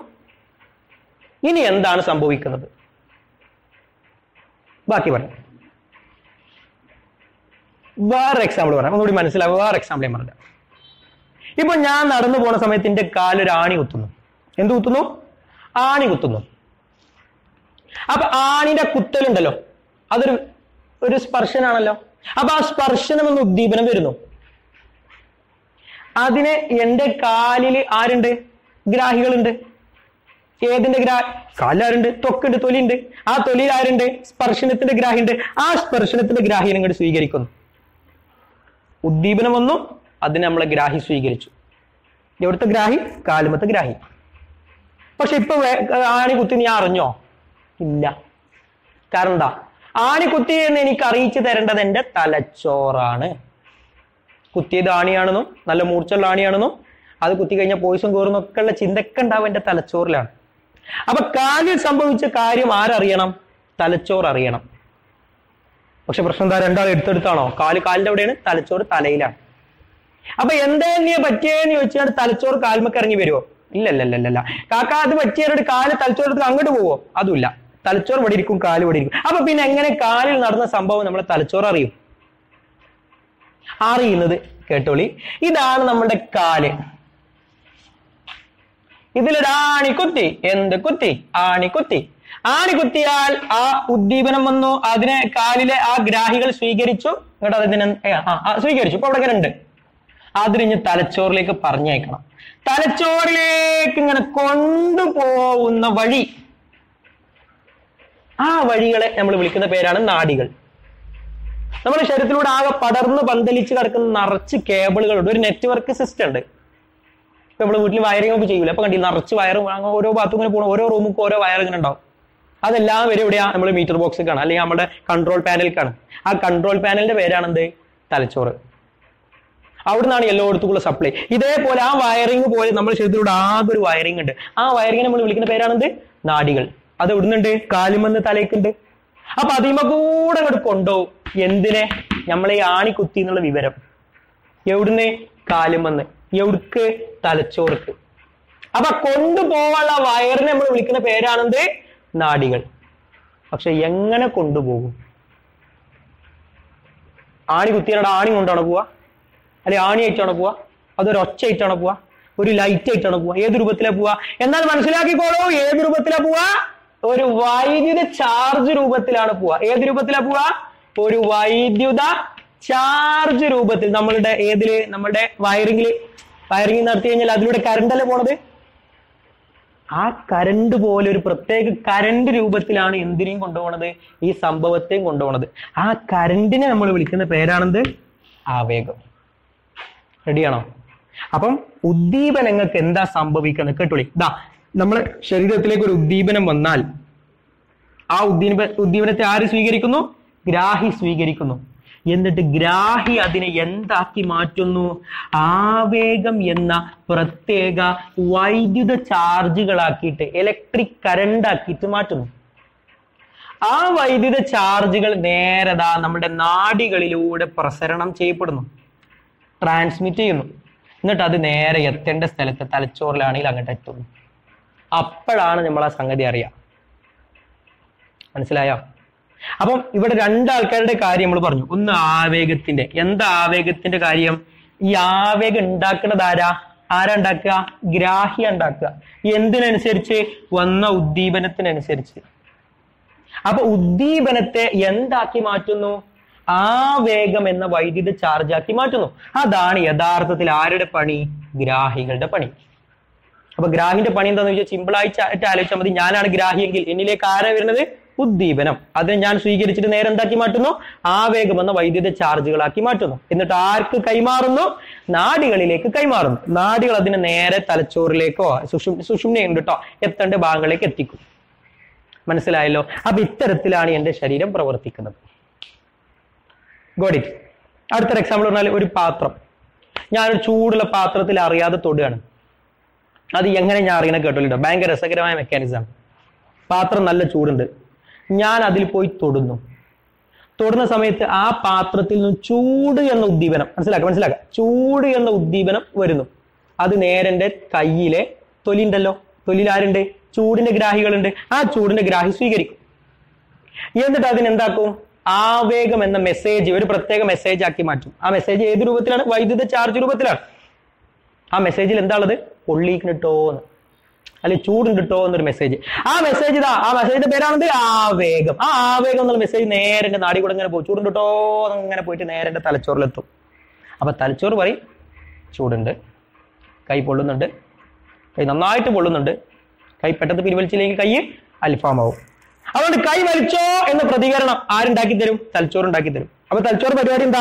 ആ ഉദ്ദീപനം, ആ ആവേഗം വാങ്ങുക, എന്നിട്ട് ആവേഗത്തെ വിശകലനം ചെയ്യുക, എന്നിട്ട് അതിനനുസരിച്ച് മറുപടി കൊടുക്കുക. മറുപടി എന്താ? കൈ വലിച്ചോ എന്നാണ്. അപ്പൊ ആ കൈ വലിച്ചോളീ എന്നുള്ള മെസ്സേജ് തിരിച്ച് ഒരു ആവേഗ രൂപത്തിൽ ഇങ്ങോട്ട് മടങ്ങി വരും. അത് കയ്യിലെ പേശികളിൽ എത്തും. അപ്പൊ കയ്യിലെ പേശികൾ ഇങ്ങോട്ട് ചുരുങ്ങും. അപ്പൊ കൈയാണ് വലി. ഇത്രയും രസകരമായ ഒരു കോംപ്ലക്സ് മെക്കാനിസം, ഇത്രയും സങ്കീർണമായ ഒരു പ്രതിഭാസം ഇതിന് പിന്നിൽ നടക്കുന്നുണ്ട്. പക്ഷെ ആലോചിച്ച് നോക്കി, തൊട്ടിങ്ങനെ കഴിഞ്ഞ് 10 മിനിറ്റ് കഴിഞ്ഞിട്ടാണ് കൈ എടുക്കുക, ഇങ്ങോട്ട് ഇടയിൽ പരിപാടി കഴിയും. പക്ഷെ അതിലൂടെ ഇത്രയും പരിപാടികൾ ഇതിന് പിന്നിൽ നടന്നു കഴിയുന്നുണ്ട് എന്ന് മനസ്സിലാക്കുക. ഇതെല്ലാം ആരുടെ സഹായത്തോടു കൂടിയാണ്? നമ്മുടെ നാഡീ വ്യവസ്ഥയുടെ സഹായത്തോടു കൂടിയാണ്. അപ്പൊ നമ്മൾ ആരൊക്കെ മനസ്സിലാക്കി? ആദ്യം നമ്മൾ ഉദ്ദീപനം ആരാന്ന് മനസ്സിലാക്കി, ദെൻ ഗ്രാഹി ആരാന്ന് മനസ്സിലാക്കി, ദെൻ ആവേഗം ആരാന്ന് മനസ്സിലാക്കി, ദെൻ നാഡികൾ ആരാന്ന് മനസ്സിലാക്കി. ഈ നാഡികളിലൂടെ ആവേഗം നേരെ കൊണ്ടുപോവുക എടുക്കാന്ന് മനസ്സിലാക്കി. ഒന്നെങ്കിൽ മസ്തിഷ്കത്തിലേക്ക് അല്ലെങ്കിൽ സുഷുമ്നയിലേക്ക്. എന്തിനു വേണ്ടിയിട്ട്? അവയെ വിശകലനം ചെയ്ത് എന്താക്കി മാറ്റാൻ? പ്രതികരണങ്ങളാക്കി മാറ്റാൻ. Got it? ഓക്കെ. അപ്പൊ ഇത്രയാണ് ഈ ചാപ്റ്റർ ബേസ്. ഇത്ര കാര്യങ്ങളാണ് ഈ ചാപ്റ്ററിൽ ബേസിക്കലി അറിയാനുള്ളത്. ഈ ചാപ്റ്ററിലേക്കും അടുത്ത ചാപ്റ്ററിൽ കൂടി ആവശ്യമുള്ള കാര്യങ്ങളാണ് അപ്പൊ പറഞ്ഞത്. മസ്തിഷ്കത്തിൽ ഒരുപാട് കാര്യങ്ങൾ പറഞ്ഞു കഴിഞ്ഞിട്ടുണ്ട്. Okay, ready? അപ്പൊ നമ്മൾ നേരെ തൊട്ടടുത്ത ടോപ്പിക്കിലേക്ക് പോവാം. ആരെ കുറിച്ച് നമ്മൾ വിശദീകരിച്ച് പഠിക്കുകയാണ്? നാഡികളെ കുറിച്ച് വിശദീകരിച്ച് പഠിക്കുകയാണ്. റെഡിയാണോ? നാഡികളെ കുറിച്ച് വിശദീകരിച്ച് പഠിക്കുകയാണ്. അപ്പൊ നമ്മൾ പറഞ്ഞു ശരീരം എങ്ങനെ വർക്ക് ചെയ്യുന്നത്, ശരീരം എങ്ങനെ വർക്ക് ചെയ്യുന്നത് ഒന്നിങ്ങനെ ആലോചിച്ച് നോക്കിയാണ്. നമ്മുടെ ശരീരത്തിലേക്ക് എന്ത് വരുന്നു? ഉദ്ദീപനം വരുന്നു, അഥവാ സ്റ്റിമുലൈ വരുന്നു. സ്റ്റിമുലൈ എങ്ങനെയൊക്കെ ആവാം? പ്രകാശം ലൈറ്റ് രൂപത്തിലാവാം, സൗണ്ട് ശബ്ദ രൂപത്തിലാവാം, സ്മെല്ല് മണരൂപത്തിലാവാം, ടച്ച് സ്പർശന രൂപത്തിലാവാം, അല്ലെങ്കിൽ ടേസ്റ്റ് സ്വാദ് രൂപത്തിലാവാം, അല്ലെങ്കിൽ വേദന പെയിൻ രൂപത്തിലാവാം, ഹീറ്റ് ചൂട് രൂപത്തിലാവാം, കോൾഡ് തണുപ്പ് രൂപത്തിലാവാം, പ്രഷർ മർദ്ദ രൂപത്തിലാവാം. ഇങ്ങനെ എങ്ങനെയോ നമ്മുടെ ശരീരത്തിലേക്ക് ആര് വരുന്നു? ഉദ്ദീപനം വരുന്നു. അതിനെ ആര് സ്വീകരിക്കുന്നു? ഗ്രാഹികൾ സ്വീകരിക്കുന്നു. എന്നിട്ട് അതിനെ എന്താക്കി മാറ്റുന്നു? ആവേഗങ്ങളാക്കി മാറ്റുന്നു. എന്നിട്ട് ആർക്ക് വിട്ടുകൊടുക്കുന്നു? നാഡികൾക്ക് വിട്ടുകൊടുക്കുന്നു. നാഡികൾ അതിനെ നേരെ എവിടെ കൊണ്ടുപോകുന്നു? മസ്തിഷ്കത്തിലോ സുഷുമ്നയിലോ കൊണ്ടുപോകുന്നു. അവിടെ വെച്ചിട്ട് അതിനെന്ത് ചെയ്യുന്നു? വിശകലനം ചെയ്യുന്നു, അനലൈസ് ചെയ്യുന്നു. ആ അനലൈസ് ചെയ്ത സാധനം എന്താക്കി മാറ്റുന്നു? പ്രതികരണങ്ങളാക്കി മാറ്റുന്നു. എന്നിട്ട് തിരിച്ചാർക്കെന്നെ കൊടുക്കുന്നു? നാഡികൾക്ക് തന്നെ കൊടുക്കുന്നു. നാഡി അതിനെ തിരിച്ചു കൊണ്ടുവരുന്നു. അപ്പൊ ആ പ്രതികരണം ഉണ്ടാവും. Got it? അപ്പൊ ഇതിന് കാര്യമായ പങ്ക് വഹിക്കുന്ന ഒരാളാണ് ആരെന്ന് പറയുന്നത്? നമ്മുടെ സ്വന്തം നാഡി. അപ്പൊ ആരാ നാഡി? ഞാൻ പറഞ്ഞു, നമ്മുടെ ശരീരത്തിലൂടെ ആകെ പടർന്ന് പന്തലിച്ച് കിടക്കുന്ന വലിയൊരു നെറ്റ്വർക്ക് ആണ്. നെറ്റ്വർക്ക് ഓഫ് ഫൈബേഴ്സ് ആണ് ആര്? നാഡികൾ. അപ്പൊ ശ്രദ്ധിച്ചോളൂ, ഇതാണ് നമ്മളെ ഗ്രാഹി, റിസപ്റ്റർ. ഗ്രാഹിയാണിത്, റിസപ്റ്റർ. ഇതാണ് നമ്മളെ മസ്തിഷ്കം. മസ്തിഷ്കം അഥവാ ബ്രെയിൻ. ഇത് ഈ കാര്യം വന്നു, ഉദ്ദീപനം വന്നു, അതിനെന്താക്കി? സ്വീകരിച്ച ആവേഗാക്കി. ആവേഗം നേരെ മസ്തിഷ്കത്തിലേക്ക് കടന്നു പോകും. അപ്പൊ ഇതിനതിൽ ഇവിടെ ഇരിക്കുന്ന ആളാണ് ആര്? നാഡി. ഈ നാഡി എന്ന സാധനം ഉണ്ടല്ലോ, നീണ്ടൊരൊറ്റ വയറാണെന്ന് വിചാരിക്കരുത്. അത് ഒരുപാട് കഷ്ണങ്ങൾ കഷ്ണങ്ങൾ കഷ്ണങ്ങൾ കഷ്ണങ്ങൾ കഷ്ണം ഒന്നിനു പുറകെ ഒന്നായി ഇങ്ങനെ വെച്ചുണ്ടാക്കിയ സാധനമാണ്. ഏതുപോലെ? ഇതാണ് നമ്മുടെ ആര്? അരീക്കോട്. ഇതാണ് ആര്? നമ്മുടെ കുനി. അപ്പൊ എന്തുണ്ട്? അരീക്കോട്ടിലേക്ക് ആര് വരുന്നു? എന്തോ ഒരു സാധനം വരുന്നു. എന്താ സാധനം? ഒരു പാക്കറ്റ്, ഒരു പൊതി. ആ പൊതിന്റെ പേരാണെന്ത്? ഉദ്ദീപനം. അപ്പൊ അത് ആര് വാങ്ങുന്നു? അരീക്കോട് നിൽക്കുന്ന ഒരു വ്യക്തി വാങ്ങുന്നു. അയാളുടെ കയ്യിലേക്ക് ആര് വരുന്നു? ഒരു പൊതി വരുന്നു. ആ പൊതി ആര് വാങ്ങുന്നു? അരീക്കോടുള്ള ഫസ്റ്റത്തെ ആള് വാങ്ങുന്നു. ഇത് എവിടെ എത്തിക്കണോ? കുനിയിലേക്ക് എത്തിക്കണം. എങ്ങനെ എത്തുക? ഈ അരീക്കോട് മുതൽ കുനി വരെ നീണ്ടു കിടക്കുന്ന ഒരു മനുഷ്യച്ചെങ്കലുണ്ട്. ആ മനുഷ്യച്ചെങ്കലിന്റെ പേരാണെന്ത്? നാഡി. മനസ്സിലായ? അതിൽ മനുഷ്യച്ചെങ്കലാണ് ഒരാളാണ് ഉണ്ടാവുക? അല്ല, ഒരുപാട് ആളുകൾ ഒന്നിനു പുറകെ ഇങ്ങനെ കൈകോർത്തിരിക്കുന്നുണ്ടാവും. ആ കൈകോർത്തിരിക്കുന്ന ഓരോ ആളുകളെയും നമ്മൾ വിളിക്കുന്ന പേരാണ് നാഡീകോശം. എന്താ വിളിക്കുക? നാഡീകോശം. ഇംഗ്ലീഷിൽ പറയും നെർവ് സെൽ. എന്താ വിളിക്കുക? Nerve cell. അപ്പൊ ഇതെല്ലാം ഓരോരോ നെർവ് സെല്ലുകളാണ്. മനസ്സിലായോ? അപ്പൊ എന്ത് ചെയ്യുന്നു? ഈ ഒന്നാമത്തെ ആള് ആരാ? അരീക്കോടുള്ള ഫസ്റ്റ് വ്യക്തി. അത് ആർക്ക് കൊടുക്കും? ഈ ഒന്നാമത്തെ നാഡീകോശത്തിന് കൊടുക്കും. ഒന്നാമത്തെ നാഡീകോശം ആർക്ക് കൊടുക്കും? 2-നും 3-നും ഇങ്ങനെ കൊടുത്ത് ഏറ്റവും അവസാനത്തെ മനുഷ്യൻ ആർക്ക് കൊടുക്കും? നമ്മളെ കുനീത്താക്കട് കൊടുക്കും. അപ്പൊ അവിടെ എത്തി. ഇങ്ങനെയാണ് കൈമാറ്റം ചെയ്യുന്നത്. ഏത് രൂപത്തിലാണ് കൈമാറുന്നത്? കറന്റ് രൂപത്തിൽ, വൈദ്യുത ചാർജ് രൂപത്തിൽ. മനസ്സിലായോ? അപ്പൊ നമ്മുടെ നാഡി എന്ന സാധനത്തിന്റെ അടിസ്ഥാന നിർമ്മാണ ഘടകം, സ്ട്രക്ചറൽ യൂണിറ്റ് ആണ് ആരെന്ന് പറയാം? നാഡീകോശങ്ങൾ എന്ന് പറയാം. നാഡീകോശങ്ങൾ കൊണ്ടാണ് ആരുണ്ടാക്കിയത് എന്ന് സിമ്പിൾ ആയിട്ട് പറയാം? നാഡികൾ ഉണ്ടാക്കിയത്. നാഡീകോശം എന്നുള്ള പേര് ഒരു ഗുമ്മില്ലാത്തത് കൊണ്ട് നമ്മൾ പേര് മാറ്റുന്നു. പേരാണ് ന്യൂറോൺ. പേരാണെന്ത്? ന്യൂറോൺ. നാഡീകോശത്തിന് മറ്റൊരു പേരാണെന്ത്? ന്യൂറോൺ. മനസ്സിലായല്ലോ? അപ്പൊ നാഡികളുടെ നിർമ്മാണ ഘടകങ്ങൾ, structural unit, also functional unit, okay, ആണ് ആരെന്ന് പറയുന്നത്? ന്യൂറോൺ എന്ന് പറയുന്നത്. അപ്പൊ ഇതൊരു ന്യൂറോൺ ആണ്, ഇതൊരു ന്യൂറോൺ ആണ്, ഇതൊരു ന്യൂറോൺ ആണ്. ഓരോ ന്യൂറോണും ഒന്നിനു പുറകെ ഒന്നായിട്ട് ഇങ്ങനെ വരിക്ക് നിൽക്കുകയാണ് ചെയ്യുക. അപ്പൊ അടുത്ത് നമുക്ക് പഠിക്കേണ്ടത് ഈ നാഡീകോശം അഥവാ ന്യൂറോണിന്റെ ഘടന എങ്ങനെയാണെന്നാണ്. നമ്മളിങ്ങനെ ആലോചിക്കുന്നുണ്ടാവും, ഒരു കോശല്ലേ ന്യൂറോൺ, അതൊരു കോശമാണ്, ഒരു നാഡീകോശമാണ്, ഒരു നെർവ് സെല്ലാണ്, ഒരു സെല്ലാണ്. അപ്പൊ ആ സെല്ല് എന്ന് പറയുമ്പോൾ നമ്മുടെ മനസ്സിൽ ഒരു ടിപ്പിക്കൽ സെല്ലിന്റെ ഘടന എങ്ങനെയാണ് നമ്മൾ പഠിച്ചത്? അതിന് ആരുണ്ടായിരിക്കും? ഒരു പ്ലാസ്മ മെംബ്രെയിൻ അഥവാ ഒരു കോശസ്തരം ഉണ്ടായിരിക്കും. അതിൽ കുറച്ച് കോശദ്രവ്യ അഥവാ സൈറ്റോപ്ലാസം ഉണ്ടായിരിക്കും. അതിൽ കുറെ സെൽ ഓർഗനൽസ് അഥവാ കോശങ്ങൾ ഉണ്ടാവും. Nucleus, ribosome, lysosome, centrosome, Golgi complex, endoplasmic reticulum, അങ്ങനെ എക്സെട്ര അല്ലേ? എന്നാൽ ആ ധാരണകളെ ഒക്കെ തിരുത്തുന്ന ഒരു ഘടനയാണ് യഥാർത്ഥത്തിൽ ആർക്കുള്ളത്? നമ്മളുടെ ന്യൂറോൺ ഉള്ളത്. എപ്പോഴും എക്സാമിന് 4 മാർക്കിന് ചോദിക്കുന്ന ചോദ്യമാണ് നമ്മൾ ഡിസ്കസ് ചെയ്യാൻ പോണത് കേട്ടോ.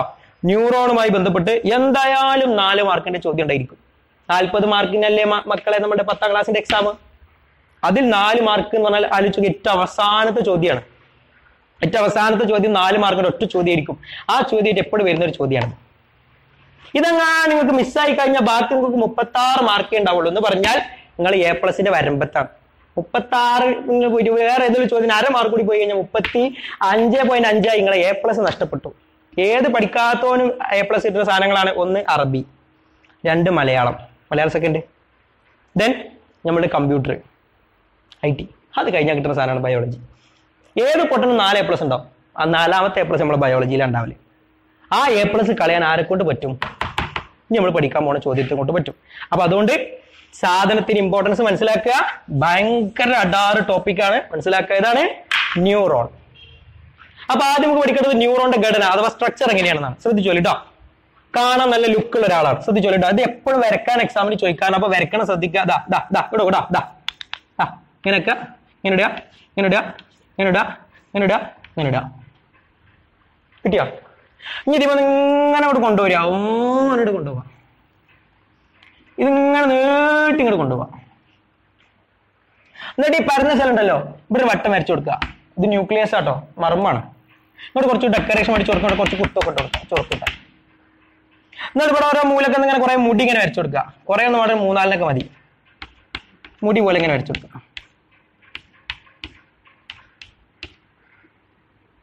ഈ നീണ്ട പൈപ്പിന്റെ ഈ അറ്റുണ്ടല്ലോ, ശാഖകളാക്കി കൊടുക്കുക. ശാഖയ്ക്ക് ഒരു പണിയില്ല. ഇതിന്റെ ഇടയിൽ വി വി വി ഇങ്ങനെ ഇട്ടെടുത്താൽ മതി. അപ്പൊ ശാഖയായി. ഈ ഓരോ ശാഖയുടെ ബ്രാഞ്ചിന്റെ അറ്റത്ത് ഓരോ മുടുക ഇങ്ങനെ വരച്ചു കൊടുക്കുക. മുടുക 1, മുടുക 2, മുടുക 3, മുടുക 4. ഈ നീണ്ടെടുക്കണ വള്ളിയില്ലേ, ആ വള്ളിമേൽ അവിടെ പടി ഇങ്ങനെ നമ്മൾ പല്ല് വരക്കണവർ ഇങ്ങനെ വരച്ചു കൊടുക്കുക.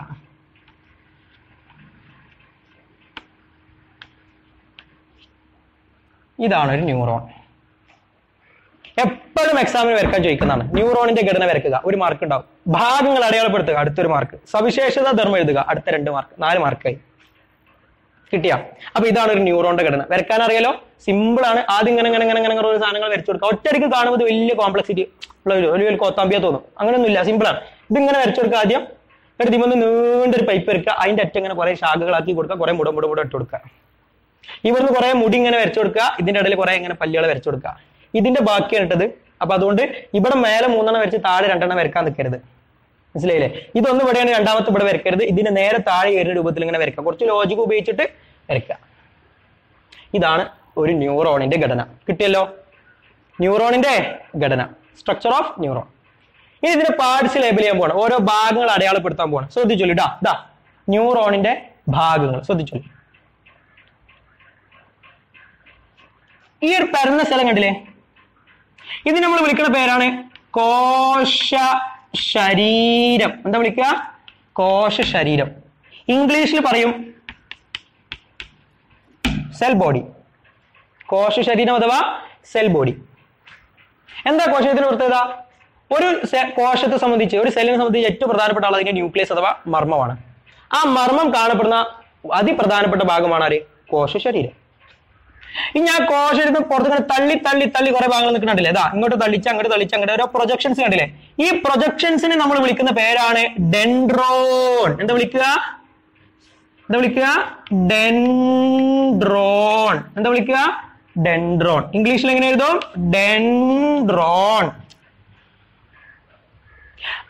അപ്പൊ ഈ മൂല എത്ര മൂലുണ്ട്? 1, 2, 3, 4, 5, 6. ഈ 6 മൂലാസ് ആർ കോൾഡ് ഡെൻഡ്രോൺസ്. ഇനി അതിന്റെ അടുത്ത് കുറച്ച് മുടി ഉണ്ടല്ലേ? ഈ മുടികളെ these Mudis are called dendrites. എന്താ വിളിക്കുക? ഡെൻഡ്രൈറ്റ്. എന്താ വിളിക്കുക? ഡെൻഡ്രൈറ്റ്. അപ്പൊ 3 ഭാഗങ്ങളുടെ പേര് കിട്ടി. ഒന്ന് ഈ പരന്ന ഭാഗമാണ് കോശ ശരീരം. കോശം ഇങ്ങനെ പുറത്തേക്ക് തള്ളി നിൽക്കുന്ന ഭാഗങ്ങളാണ് ഡെൻഡ്രോൺ. അതിന്റെ അടുത്ത് കാണുന്ന മുടികളാണ് ഡെൻഡ്രൈറ്റ്. കോശരീരം dendron, dendrite. Cell body dendron, dendrite. ഇനി നീണ്ടു കിടക്കുന്ന പൈപ്പ് ഉണ്ടല്ലേ? ഈ പൈപ്പിനെ നമ്മൾ വിളിക്കുന്ന പേരാണ് ആക്സോൺ. എന്താ വിളിക്കുക? ആക്സോൺ. എന്താ വിളിക്കുക? ആക്സോൺ. ഇനി ആക്സോണിന്റെ അടുത്ത് കുറെ കൊമ്പും ചുള്ളിയും കണ്ടില്ലേ? These common jewels are called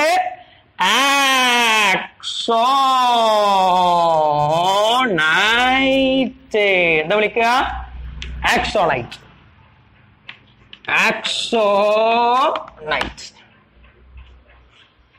ഏറ്റവും കുറെ മുടുക്ക കണ്ടില്ലേ? ഈ മുടുക്ക, these mudgas are called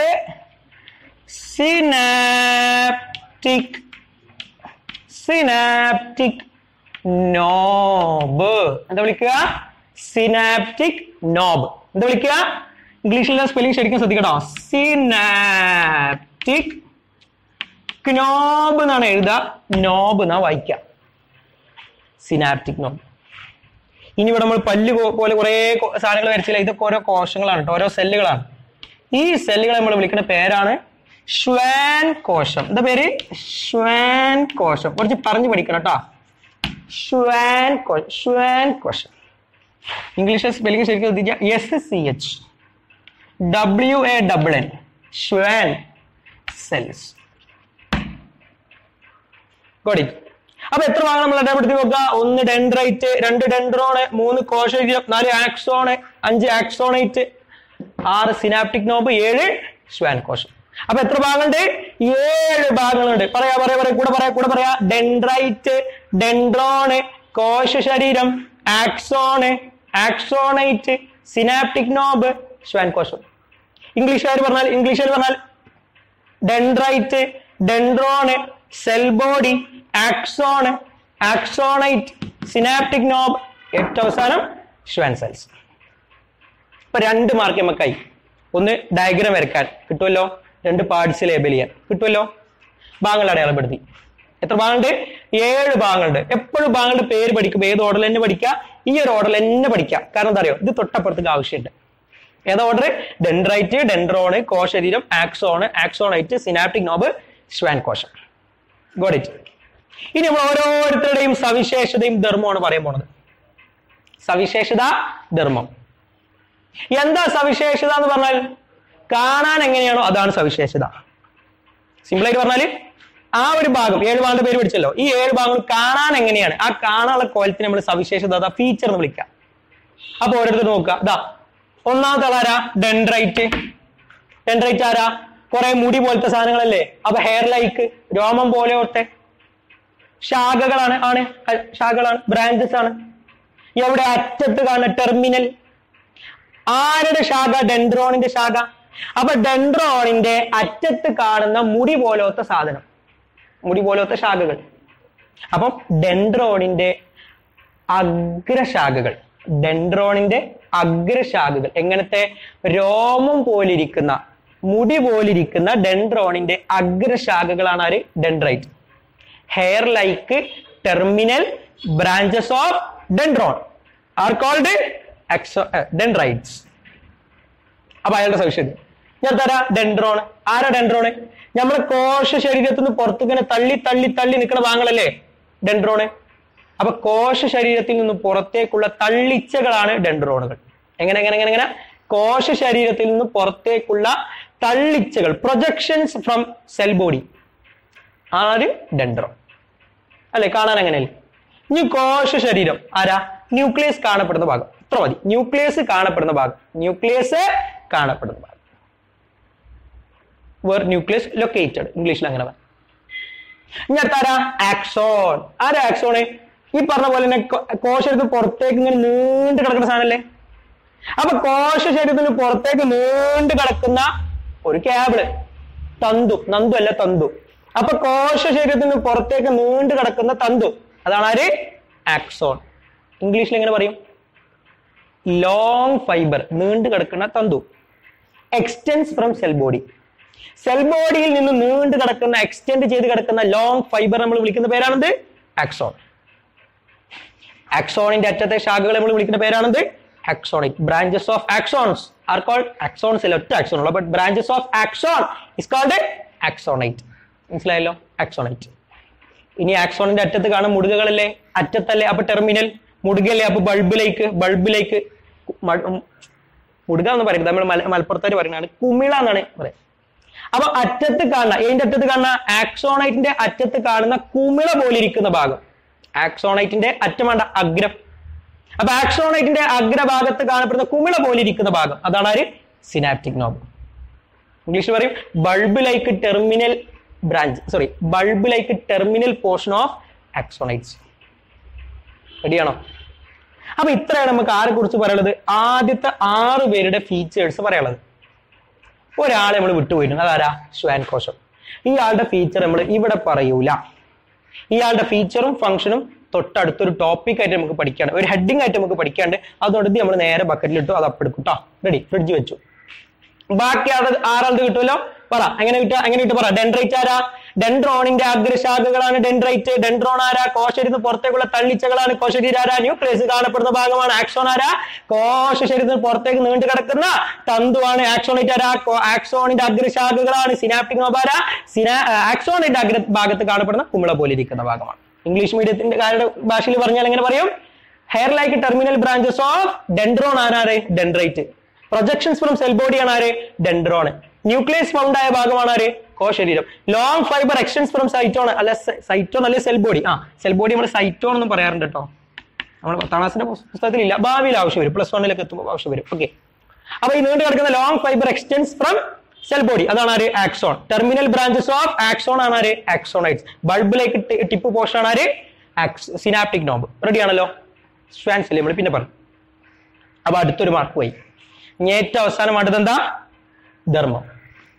ധർമ്മം പറയുമ്പോൾ സിമ്പിളാണ്. നമ്മൾ നേരത്തെ വരച്ച ചിത്രം ഓർമ്മല്ലേ മക്കളെ? ഇതാണ് നമ്മളെ ഗ്രാഹി, ഇതാണ് നമ്മളെ മസ്തിഷ്കം. ഇത് ഇങ്ങോട്ട് കൊണ്ടുപോകുന്ന ആളല്ലേ നാഡി. അതിന്റെ ഓരോ യൂണിറ്റ് അല്ലേ നമ്മുടെ ഈ നാഡീകോശം അഥവാ ന്യൂറോൺ. അപ്പൊ ഈ ഒരു ന്യൂറോണിന്റെ പണി എന്താ? ഈ ന്യൂറോണിന്റെ പണി എന്താ? ഇയാളെ നിന്ന് ആവേഗം വാങ്ങുക, അങ്ങോട്ട് ഇയാൾക്ക് കൊടുക്കുക അല്ലേ? ഞാൻ മനുഷ്യനിലേക്കുള്ള ഒരാളാണ്, എന്റെ പണി എന്താ? പൊതി ഇവിടെ വരുമ്പോ ഇയാളെ നിന്ന് വാങ്ങുക, അങ്ങോട്ട് ഇപ്പുറത്തുള്ള ആൾക്ക് കൊടുക്കുക. അതോടെ എന്റെ പണി കഴിഞ്ഞു. അയാളെ പണി എന്താ? അയാളെ തൊട്ടപ്പുറത്ത് ഉള്ള ഞാനല്ലേ, ഇന്ത്യയിൽ വാങ്ങാൻ അങ്ങോട്ട് അപ്പുറത്താക്ക് കൊടുക്കുക. അപ്പൊ ഓരോ ന്യൂറോണിന്റെ പണി എന്താ? അപ്പുറത്തെ ന്യൂറോണിന്റെ എന്ന് വാങ്ങാം. എന്ത് വാങ്ങാ? ആവേഗം വാങ്ങാം. എന്നിട്ട് ആർക്ക് കൊടുക്കുക? തൊട്ടപ്പുറത്തെ ഭാഗം. അപ്പൊ ആ ഒരു സാധനം ഇതിന്റെ ഉള്ളിൽ കൂടെ അല്ലേ നടക്കുന്നത്. അപ്പൊ ഇതിന്റെ അപ്പുറത്തൊരു ന്യൂറോൺ ഉണ്ട്, ഇതിന്റെ അപ്പുറത്തൊരു ന്യൂറോൺ ഉണ്ട്. ഇതിന്റെ അപ്പുറത്ത് വരുന്ന ന്യൂറോണിന്റെ ഏത് ഭാഗം അവിടെ വരിക? ഏതവിടെ വരിക? ഇതാണ് ആക്സോൺ, ഇതാണ് ആക്സോണൈറ്റ്. ആക്സോണിന് വീണ്ടും ബ്രാഞ്ച് ആക്കി അതിന്റെ അടുത്ത് സിനാപ്റ്റിക് നോബ് ഉണ്ട്. ആ സിനാപ്റ്റിക് നോബാണ് ഇവിടെ വരിക. ആ സിനാപ്റ്റിക് നോബ് ആണ് ഇവിടെ വാങ്ങാം. അതിങ്ങനെ വന്ന് ഇവിടെ എത്തി കഴിഞ്ഞാൽ ഇവിടെ ആരുണ്ടായിരിക്കും? അടുത്ത ന്യൂറോണിന്റെ ഈ ഭാഗം ഉണ്ടാവും. ഏതാണ്ടാവുക അവിടെ നമ്മളെ ഡെൻഡ്രൈറ്റ് സാധനങ്ങൾ. അപ്പൊ ഇവിടുന്ന് വാങ്ങുക, ഇതിൽ കൂടെ പോയിട്ട് ഇപ്പുറത്ത് കൊടുക്കുക. ഇതാണ് ഈ ന്യൂറോണിന്റെ പണി. അപ്പൊ ന്യൂറോണിന്റെ ഉള്ളിൽ ഓരോ ഭാഗത്തിന്റെ പണി എന്താ നോക്കുക? ഓരോ ന്യൂറോണിന്റെ ഭാഗത്തിന്റെ പണി അത് തന്നെയാണ്. എന്താ പണി? അപ്പുറത്തുനിന്ന് വാങ്ങുക, ഇപ്പുറത്തേക്ക് കൊടുക്കുക. അത് മാത്രം ആലോചിച്ചാൽ മതി. കോംപ്ലിക്കേറ്റഡ് ഒന്നും ആലോചിക്കണ്ട. അപ്പുറത്തുനിന്ന് വാങ്ങുക, ആരെ വാങ്ങുക? ആവേഗം വാങ്ങുക. ആർക്ക് കൊടുക്കുക? ഇപ്പുറത്ത് കൊടുക്കുക. അപ്പൊ നോക്കുക, ആദ്യത്തെ ആളാരാ? ഡെൻഡ്രൈറ്റ്. കൂടെ പറഞ്ഞോളി. ആരാ? ഡെൻഡ്രൈറ്റ്. ഡെൻഡ്രൈറ്റ് പണി എന്താ? എന്ത് വാങ്ങുക? ആവേഗം വാങ്ങുക. ആരെന്ന് വാങ്ങുക? തൊട്ട് മുന്നുള്ള ന്യൂറോണിന്റെ വാങ്ങുക. എന്നിട്ട് ആർക്ക് കൊടുക്കുക? ഇയാൾ അപ്പുറത്തുള്ള കൊടുക്കുക. അപ്പുറത്താരാ? ഡെൻഡ്രോൺ. അപ്പൊ ആവേഗങ്ങളെ തൊട്ടടുത്ത ന്യൂറോണിൽ നിന്നും ഡെൻഡ്രോണിലേക്ക് കൈമാറുന്നു. ആര് കൈമാറുന്നു? ഡെൻഡ്രൈറ്റ് കൈമാറുന്നു. അപ്പുറത്ത് നിന്ന് ആവേഗം വാങ്ങി ഇപ്പുറത്ത് കൊടുത്തു. അപ്പൊ ഡെൻഡ്രോണിന്റെ എന്താ ആലോചിച്ച് നോക്കുക? ആര് വാങ്ങുന്നു? ആവേഗം വാങ്ങുന്നു. ഇപ്പുറത്താരാ? ഡെൻഡ്രോണിന്റെ അപ്പുറത്താരാ? ഡെൻഡ്രൈറ്റ്. അപ്പുറത്താരാ? കോശരീരം. അപ്പൊ ആവേഗങ്ങളെ ഡെൻഡ്രൈറ്റിൽ നിന്നും കോശ ശരീരത്തിലേക്ക് കൈമാറുന്നു. സിമ്പിൾ. അപ്പൊ കോശരീരത്തിന് എന്താ? ഇപ്പുറത്താരാ? ഡെൻഡ്രോണ്. അപ്പുറത്താരാ? ആക്സോണ്. അപ്പം ഡെൻഡ്രോണിൽ നിന്നും ആവേഗങ്ങളെ ആക്സോണിലേക്ക് കൈമാറുന്നു. അപ്പൊ ആക്സോൺ എന്താ? ആക്സോണിന്റെ അപ്പുറത്താരാ? കോശരീരം. അപ്പുറത്താരാ? ആക്സോണൈറ്റ്. അപ്പൊ ആ വേഗങ്ങളെ കോശ ശരീരത്തിൽ നിന്നും ആരിലേക്ക് കൈമാറുന്നു? ആക്സോണൈറ്റിലേക്ക് കൈമാറുന്നു. അപ്പൊ ആക്സോണൈറ്റിന് എന്താ? ഇപ്പുറത്താരാ? ആക്സോൺ. അപ്പുറത്താരാ? Synaptic knob. അപ്പൊ ആ വേഗങ്ങളെ ആക്സോണിൽ നിന്നും സിനാപ്റ്റിക് നോബിലേക്ക് കൈമാറുന്നു. ഇനി ലാസ്റ്റ് ആളാണ് ആര്? Synaptic knob. ഇയാളുടെ പണി എന്താ? ഇപ്പുറത്താരാ? ആക്സോണൈറ്റ്. അപ്പുറത്താരാ? അടുത്ത ന്യൂറോണാ. ഈ ന്യൂറോൺ കഴിഞ്ഞു, ഇനി അപ്പുറത്തെ ന്യൂറോൺ. ആ ന്യൂറോണിന്റെ ഏതാ വരിക? ഡെൻഡ്രൈറ്റ്. അപ്പൊ എന്ത് ചെയ്യുക? ആ വേഗങ്ങളെ ആക്സോണൈറ്റിൽ നിന്നും തൊട്ടടുത്ത ന്യൂറോണിന്റെ ഡെൻഡ്രൈറ്റിലേക്ക് കൈമാറും. അടുത്ത ആൾ ശ്വാൻ കോശം നമ്മള് ഫ്രിഡ്ജ് വെച്ചു. റെഡിയാണല്ലോ. അപ്പൊ 6 ഭാഗങ്ങളുടെ ധർമ്മം കിട്ടിയല്ലോ. 6 ഭാഗങ്ങളുടെ ധർമ്മം ഞാൻ ഇംഗ്ലീഷിൽ ഒന്ന് പറയാം. എന്ത് വാങ്ങുന്നു? ആവേഗം വാങ്ങുന്നു. അപ്പൊ ക്യാരീസ് ഇമ്പൾസസ്. എങ്ങോട്ടോ? എവിടുന്ന? ഇപ്പുറത്തുനിന്ന്. ഇങ്ങോട്ടോ? അപ്പുറത്തേക്ക്. അപ്പൊ നോക്കുക, ക്യാരീസ് ഡെൻഡ്രൈറ്റ് കേട്ടോ. ഡെൻഡ്രൈറ്റ് എന്ത് ചെയ്യുന്നു? Carries impulses from adjacent neuron to dendron.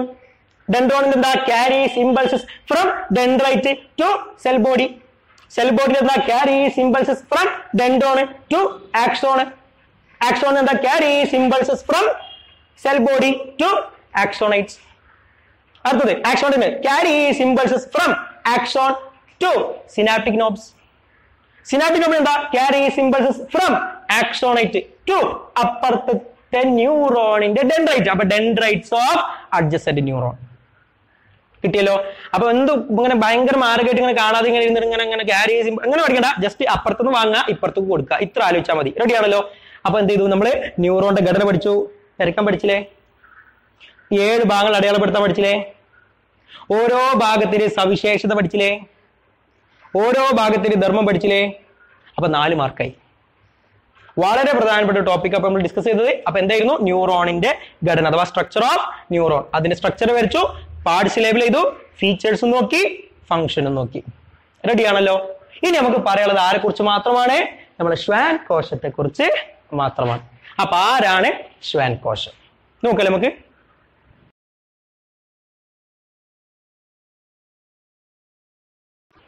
Okay. അപ്പൊ അടുത്ത് നമുക്ക് പഠിക്കാനുള്ള ടോപ്പിക് ആണത് ശ്വാൻ കോശം. ശ്വാൻ കോശം അഥവാ ശ്വാൻ സെൽസ്. ആരാണ് ശ്വാൻ സെൽസ് അഥവാ ശ്വാൻ കോശം? നിങ്ങൾ ചിത്രത്തിൽ കണ്ടിട്ടായിരിക്കും. ആരായിരുന്നു? നമ്മുടെ ആക്സോൺ ആണിത്. ആ ആക്സോൺ മുകളിലായിട്ട് ഇങ്ങനെയാണ് നമ്മൾ വരച്ചിരുന്നത് അല്ലേ? അല്ലേ? ഇങ്ങനെ വരച്ചിരുന്നത്. ഞാൻ പറഞ്ഞു ഇതിന്റെ കണ്ടിന്യൂവേഷൻ ആണ് ഇത്. ഇത് ശരിക്കും ഇതാണ് ആക്സോൺ എങ്കിൽ അതിനിങ്ങനെ പൊതിഞ്ഞൊക്കെയാണ്. പക്ഷെ ചിത്രത്തിൽ വരക്കുമ്പോൾ ഇവിടെ കഷ്ണമായിട്ട് എനിക്ക് വരക്കാൻ പറ്റുള്ളൂ. മൊത്തം വരച്ചാൽ അതിൻ്റെ ഉള്ളിൽ ആക്സോൺ എനിക്ക് വരക്കാൻ കഴിയില്ല. അതുകൊണ്ടാണ് ഇങ്ങനെ വരക്കുന്നത് കേട്ടോ. ഇതിങ്ങനെ ജസ്റ്റ് ഇങ്ങനെ കാണിക്കാം.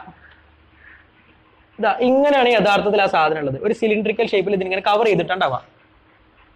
അപ്പം ഈ ശ്വാൻ സെൽസിന്റെ പ്രത്യേകത, ഈ ഒരു സെല്ലിന് ഒരു കോശം കൊണ്ട് ഒരിക്കലും ആക്സോൺ അങ്ങനെ പൊതിയാൻ കഴിയില്ല. അപ്പൊ ഒരുപാട് ശ്വാൻ കോശങ്ങൾ കൂടിച്ചേരും. എന്നിട്ട് ഒരു ഷീറ്റ് പോലെ, നമ്മൾ റബ്ബർ ഷീറ്റ് കണ്ടില്ല, അങ്ങനത്തെ ഒരു ഷീറ്റ് ആവും. ആ ഷീറ്റ് നമ്മൾ വിളിക്കുന്ന പേരാണ് മയലിൻ ഷീറ്റ്. എന്താ പേര്? Myelin sheet. എന്താ വിളിക്ക? Myelin sheet. ഈ മയലിൻ ഷീറ്റ് ആണ് എന്തിനെ പൊതിയുന്നത്? ആക്സോണിനെ പൊതിയുന്നത്. അപ്പൊ മനസ്സിലാക്കുക, ആക്സോണിനെ പൊതിഞ്ഞു കാണുന്ന ഒരു ഷീറ്റ്, ഒരു ആവരണമാണ് ആര്? Myelin sheet. എന്തുകൊണ്ടാണ് ഉണ്ടാക്കിയത്? ശ്വാൻ കോശങ്ങൾ കൊണ്ടാണ് ഉണ്ടാക്കിയത്. അപ്പം ആക്സോണിനെ എൻവലപ്പ് ചെയ്ത് കാണപ്പെടുന്ന ഒരു കവറിംഗ് ആണ് മേഡപ്പ് ഓഫ് ശ്വാൻ സെൽസ്. അത് നമ്മൾ എന്തെന്ന് വിളിക്കുക? അപ്പൊ ശ്വാൻ സെൽസ് ആയി, മൈലിൻ ഷീറ്റ് ആയി. ആക്സോണിനെ പൊതിഞ്ഞു കാണുന്ന ആവരണത്തിന്റെ പേര് മൈലിൻ ഷീറ്റ്. മൈലിൻ ഷീറ്റ് ഉണ്ടാക്കാൻ ഉപയോഗിച്ചിരുന്ന കോശങ്ങളുടെ പേര് ശ്വാൻ കോശം. എന്തിനാണ് ആക്സോണെ മാത്രം പൊതിഞ്ഞത്? കാരണം ഞാൻ പറഞ്ഞുതരാം. അപ്പം നമ്മൾ ഇന്ന് ഡിസ്കസ് ചെയ്യുന്നത് മൈലിൻ ഷീറ്റിന്റെ ധർമ്മങ്ങളാണ്. മൈലിൻ ഷീറ്റിന് 4 ധർമ്മങ്ങളുണ്ട്. എത്ര ധർമ്മങ്ങളുണ്ട്? 4 ധർമ്മങ്ങളുണ്ട്. ഏതൊക്കെയാണ്? ഓരോന്നായിട്ട് ഡിസ്കസ് ചെയ്യണം. അതോ നോക്കാം. ഇപ്പൊ ഇതാണ് നമ്മൾ നേരത്തെ ചിത്രം കേട്ടോ. ഇതാണ് നമ്മളെ ഗ്രാഹി, ഇതാണ് നമ്മളെ മസ്തിഷ്കം. ഇതിൽ നിങ്ങോട്ട് നീണ്ടു കിടക്കുന്ന സാധനമല്ലേ നാഡി, അല്ലേ? ആ നാഡിയുടെ ഭാഗങ്ങളല്ലേ നാഡീകോശം. നോക്കാം, നാഡീകോശത്തിന് നീളം കൂടുന്തോറും, നാഡീകോശത്തിന് ഇത്ര നീളം ഉണ്ടെങ്കിൽ എന്ത് ചെയ്താൽ മതി? ഒരൊറ്റ നാഡീകോശം മതി ഈ ഒരു ഏരിയ കവർ ചെയ്യാൻ. പക്ഷെ നീളം കുറയുന്നതിനനുസരിച്ച് കൂടുതൽ നാഡീകോശങ്ങൾ ഉപയോഗിക്കേണ്ടി വരൂലേ? നാഡീകോശങ്ങളുടെ എണ്ണം മാക്സിമം കുറക്കാനാ ശ്രമിക്കുക. അതുകൊണ്ട് നമ്മുടെ ശരീരത്തിൽ എന്തായിരിക്കും? ന്യൂറോണിന് നീളം വളരെ കൂടുതലായിരിക്കും. നമ്മൾ ചിത്രം വരയ്ക്കുമ്പോൾ ഇവിടെ കോശരീരം വരച്ചു, ആക്സോൺ വരച്ചു, ഇവിടെ ആക്സോണിൽ വരച്ചു, ചെറിയൊരു ചിത്രമാണ് വരയ്ക്കുക. അത് ചിത്രത്തിലാണ്. നമ്മുടെ ശരീരത്തിൽ യഥാർത്ഥത്തിൽ ഈ കോശരീരം വരുന്ന ഭാഗം അങ്ങേ തലക്കലാണെങ്കിൽ ഈ ആക്സോണിന്റെ വരുന്ന ഭാഗം ഇങ്ങേ തലക്കലായിരിക്കും. ഇതിന്റെ ഇടയിൽ ആര് നീണ്ട് കിടക്കുകയായിരിക്കും? ആക്സോൺ അങ്ങനെ നീണ്ട് കിടക്കുകയായിരിക്കും. അതെന്തിനാ? ന്യൂറോണിന്റെ മാക്സിമം നീളം കിട്ടാൻ. എന്തിനാ ന്യൂറോണിന് മാക്സിമം നീളം കൊടുക്കണേ? ന്യൂറോണിന്റെ എണ്ണം നീളം കൂടുന്തോറും ന്യൂറോണിന്റെ എണ്ണം കുറക്കാൻ പറ്റും, അല്ലേ? ഒരു ഇവിടുന്ന് ഈ ഡിസ്റ്റൻസ് എത്രയാണ്? 1 മീറ്റർ ആണെന്ന് വിചാരിക്കുക. 1 മീറ്ററിലെ കയർ എനിക്കുണ്ടെങ്കിൽ ഒറ്റ കയറുകൊണ്ട് എനിക്ക് കെട്ടാൻ പറ്റും. 1/2 മീറ്ററിലെ കയർ എൻ്റെ ഉള്ളെങ്കിലോ 2 കയർ തമ്മിൽ വെക്കേണ്ടി വരും. 25 സെന്റിമീറ്റർ ഉള്ളെങ്കിലോ 4 കയർ വെക്കേണ്ടി വരും. അപ്പൊ കയറിന്റെ നീളം കൂടുന്തോറും ഉപയോഗിക്കുന്ന കയറിന്റെ എണ്ണം കുറക്കാൻ പറ്റും. അതുകൊണ്ട് മാക്സിമം കയറ് നീളം കൂടിയത് എടുക്കുക. അതുകൊണ്ട് നമ്മുടെ ശരീരത്തിലെ ന്യൂറോണിന് നല്ല നീളമുണ്ട്. ആ നീളം യഥാർത്ഥത്തിൽ കിട്ടുന്നത് ആർക്കാണ്? ആക്സോണിനാണ്. അപ്പൊ ആക്സോൺ ഭയങ്കര നീണ്ടതായിരിക്കും. പക്ഷെ പ്രശ്നം എന്താ അറിയുന്നത്? ഈ ആക്സോൺ കൂടെ കടന്നു പോണത് നമ്മൾ പറഞ്ഞു ആവേഗം എന്ന വൈദ്യുത ചാർജ് അല്ലേ? ന്യൂറോണിലൂടെ ആവേഗം കടന്നു പോകുമ്പോ ഏറ്റവും കൂടുതൽ സമയം കടന്നു പോകുന്നത് ഇമ്മ കൂടെ ഇരിക്കും, ആക്സോണും കൂടെ ഇരിക്കും. കാരണം എന്താ? ഏറ്റവും നീളം കൂടിയ ഭാഗം ആക്സോൺ ആണ്. അപ്പൊ ആക്സോണും കൂടെ ഇങ്ങനെ ആവേഗം കടന്നു പോവാണ്. അപ്പൊ ഇതാക്കണേ നമ്മൾ ആക്സോൺ മുറിഞ്ഞ് കട്ടായി. ആക്സോൺ കട്ടായാൽ ഇതാണ് നമ്മളെ വയറ്. ആ വയറാണ് മുറിഞ്ഞുപോയി. മുറിഞ്ഞാൽ പിന്നെ ഇവിടുത്തെ കറണ്ട് ഇപ്പുറത്തേക്ക് എത്തൂല. നമ്മുടെ വീട്ടിലെ വയറിങ്ങനെ ഉപയോഗിക്കുന്ന വയർ ഇങ്ങനെ വെച്ച് എഴുതി കറണ്ട് ഒഴുകുമോ? ഇല്ല, അത് തൊടണം. മുറിഞ്ഞു പോയി കഴിഞ്ഞാൽ പിന്നെ ഇവിടുന്ന് ആവേഗം കടന്നു പോകില്ല. അപ്പൊ ഇവിടെ സംഭവിച്ച കാര്യം തലച്ചോറിൽ അറിയില്ല, തലച്ചോറ് അറിഞ്ഞില്ല, നമ്മൾ അറിഞ്ഞില്ല, ഇതിനോട് പ്രതികരിക്കൂല. അപ്പൊ പരിപാടി നടക്കൂല. അപ്പൊ മുറിയാൻ പാടുണ്ടോ? ഇല്ല. മുറിയാൻ ഏറ്റവും സാധ്യത ആർക്കാ? ആക്സോണാണ്. കാരണം നീണ്ടു കിടക്കുകയാണ്. അതുകൊണ്ട് ബാഹ്യക്ഷതങ്ങളിൽ നിന്നും നമ്മളെ ആക്സോണിനെ പ്രൊട്ടക്ട് ചെയ്യുക, ബാഹ്യക്ഷതങ്ങളിൽ നിന്നും ആക്സോണിനെ സംരക്ഷിക്കുക എന്നുള്ളതാണ് ഇയാളുടെ ഒന്നാമത്തെ ധർമ്മം. അപ്പൊ മൈലിൻ ഷീറ്റിന്റെ ഒന്നാമത്തെ ധർമ്മം എന്താണ്? പ്രൊട്ടക്ഷൻ ആണ്. എന്തെന്നുള്ള പ്രൊട്ടക്ഷൻ? From external shocks. ബാഹ്യക്ഷതങ്ങളിൽ നിന്നും ആക്സോണിനെ സംരക്ഷിക്കുക. 2, നമ്മൾ പറഞ്ഞല്ലോ നമ്മളെ ആക്സോൺ നല്ല നീളം കൂടുതലാണെന്ന്. ഇതിലൂടെ കടന്നു പോകുന്നത് ആവേഗം അഥവാ ആരാണ്? ഇമ്പൾസ് ആണ്. ഇമ്പൾസ് കടന്നു പോകുമ്പോൾ ഇമ്പൾസ് ആരാണെന്ന് പറഞ്ഞു? വൈദ്യുത ചാർജ് ആണെന്ന് പറഞ്ഞു. അഥവാ ഒരു കറണ്ടാണ്. അപ്പൊ ഇത് ഏതിന് തുല്യമാണ്? ഒരു കറണ്ടും കമ്പിയിലൂടെ, ഒരു KCB ലൈനിലൂടെ ആര് കടന്നു പോകുന്നതിന് തുല്യമാണ്? കറണ്ട് കടന്നു പോകുന്നതിന് തുല്യമാണ്. നമ്മൾ ഫിസിക്സ് പഠിച്ചിട്ടുണ്ട്. ഒരു കമ്പിയിലൂടെ എന്ത് കടന്നു പോകുമ്പോൾ? വൈദ്യുതി കടന്നു പോകുമ്പോൾ താപരൂപത്തിൽ വൈദ്യുതി നഷ്ടപ്പെടും. ഹീറ്റ് ലോസ് ഇല്ലേ? കമ്പിയിലൂടെ കറണ്ട് കടന്നു പോകുമ്പോൾ കമ്പി ചൂടാവും. ഒരു ചൂടായിട്ട് ചൂട് രൂപത്തിൽ ഒരുപാട് വൈദ്യുതി നഷ്ടപ്പെടും. പ്രസരണ നഷ്ടം, ഹീറ്റ് ലോസ് ഉണ്ടാവുന്നത്.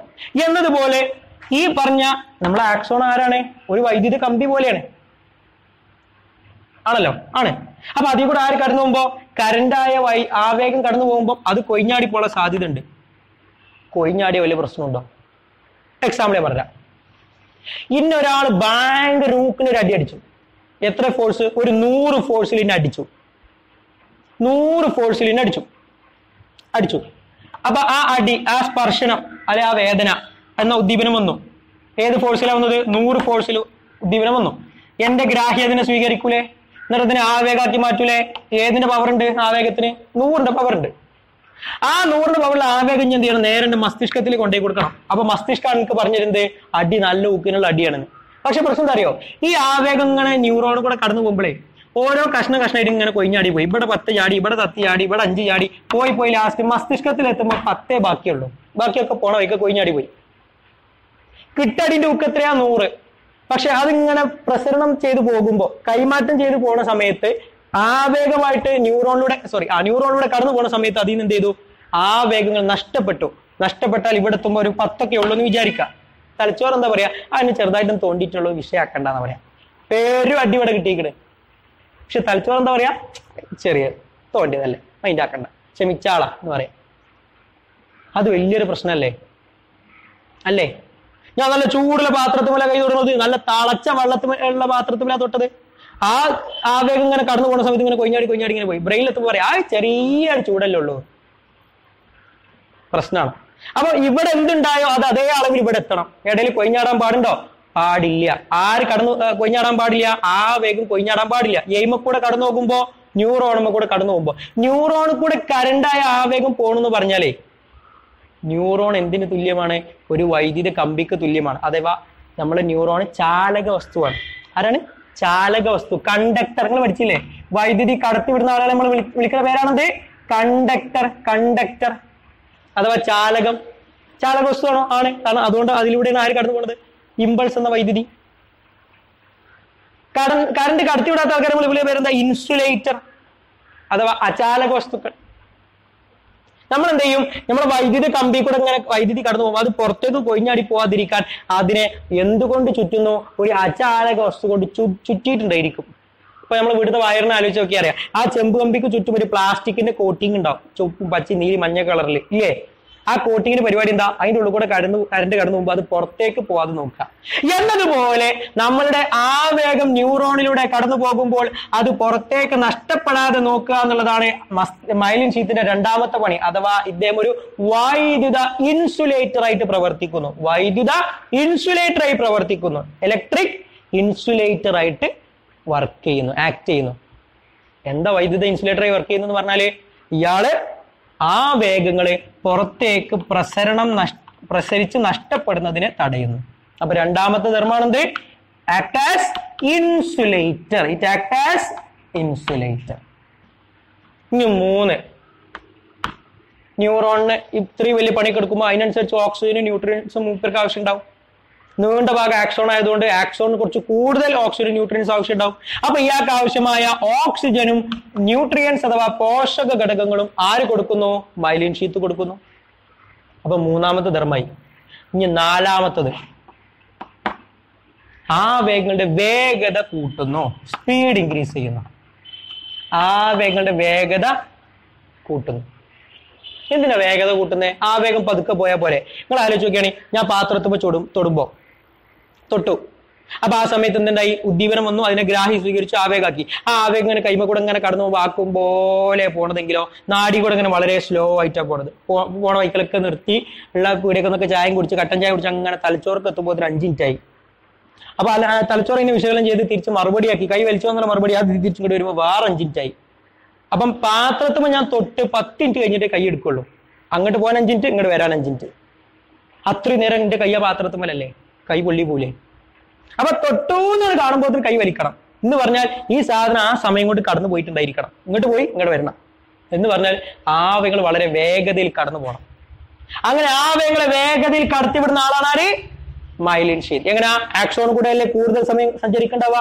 ആ ആക്സോൺ കൂടെ ഇങ്ങനെ കടന്നു പോകുമ്പോൾ ഇയാൾ ഇങ്ങനെ കാട്ടി ഇങ്ങനെ വേഗം നടക്കി നിങ്ങൾ ഉണ്ടില്ലേ? ഇപ്പൊ നമ്മൾ അരികോട് സ്റ്റാൻഡിലെ ബസ് ആത്തുക്കുമ്പോൾ ബസ്സിനടുത്തൊരു കിളി പറഞ്ഞ ഒരാളുണ്ടാവും. അയാളിങ്ങനെ ഡോർമോട് കല അയാൾ എന്തിനാ നമ്മളിവിടെ വേഗം കയറി പോകാൻ വേണ്ടിയില്ല എന്നതുപോലെ ഒരു കിളിനെ പോലെ ആക്ട് ചെയ്യുന്ന ആളാണ് ആര്? Myelin sheath. അപ്പൊ എന്ത് കിട്ടി? 4 ധർമ്മം കിട്ടി. എന്തൊക്കെയാ 4 ധർമ്മം? ഒന്ന്, ബാഹ്യക്ഷതങ്ങളിൽ നിന്നും ആക്സോണിനെ സംരക്ഷിക്കുന്നു. 2, ഇയാളൊരു വൈദ്യുത ഇൻസുലേറ്ററായി പ്രവർത്തിക്കുന്നു. 4, ഓക്സിജനും പോഷകങ്ങളും നൽകുന്നു. 3, ദെൻ 4-മത്തത് ആവയവങ്ങളുടെ വേഗത വർദ്ധിപ്പിക്കുന്നു.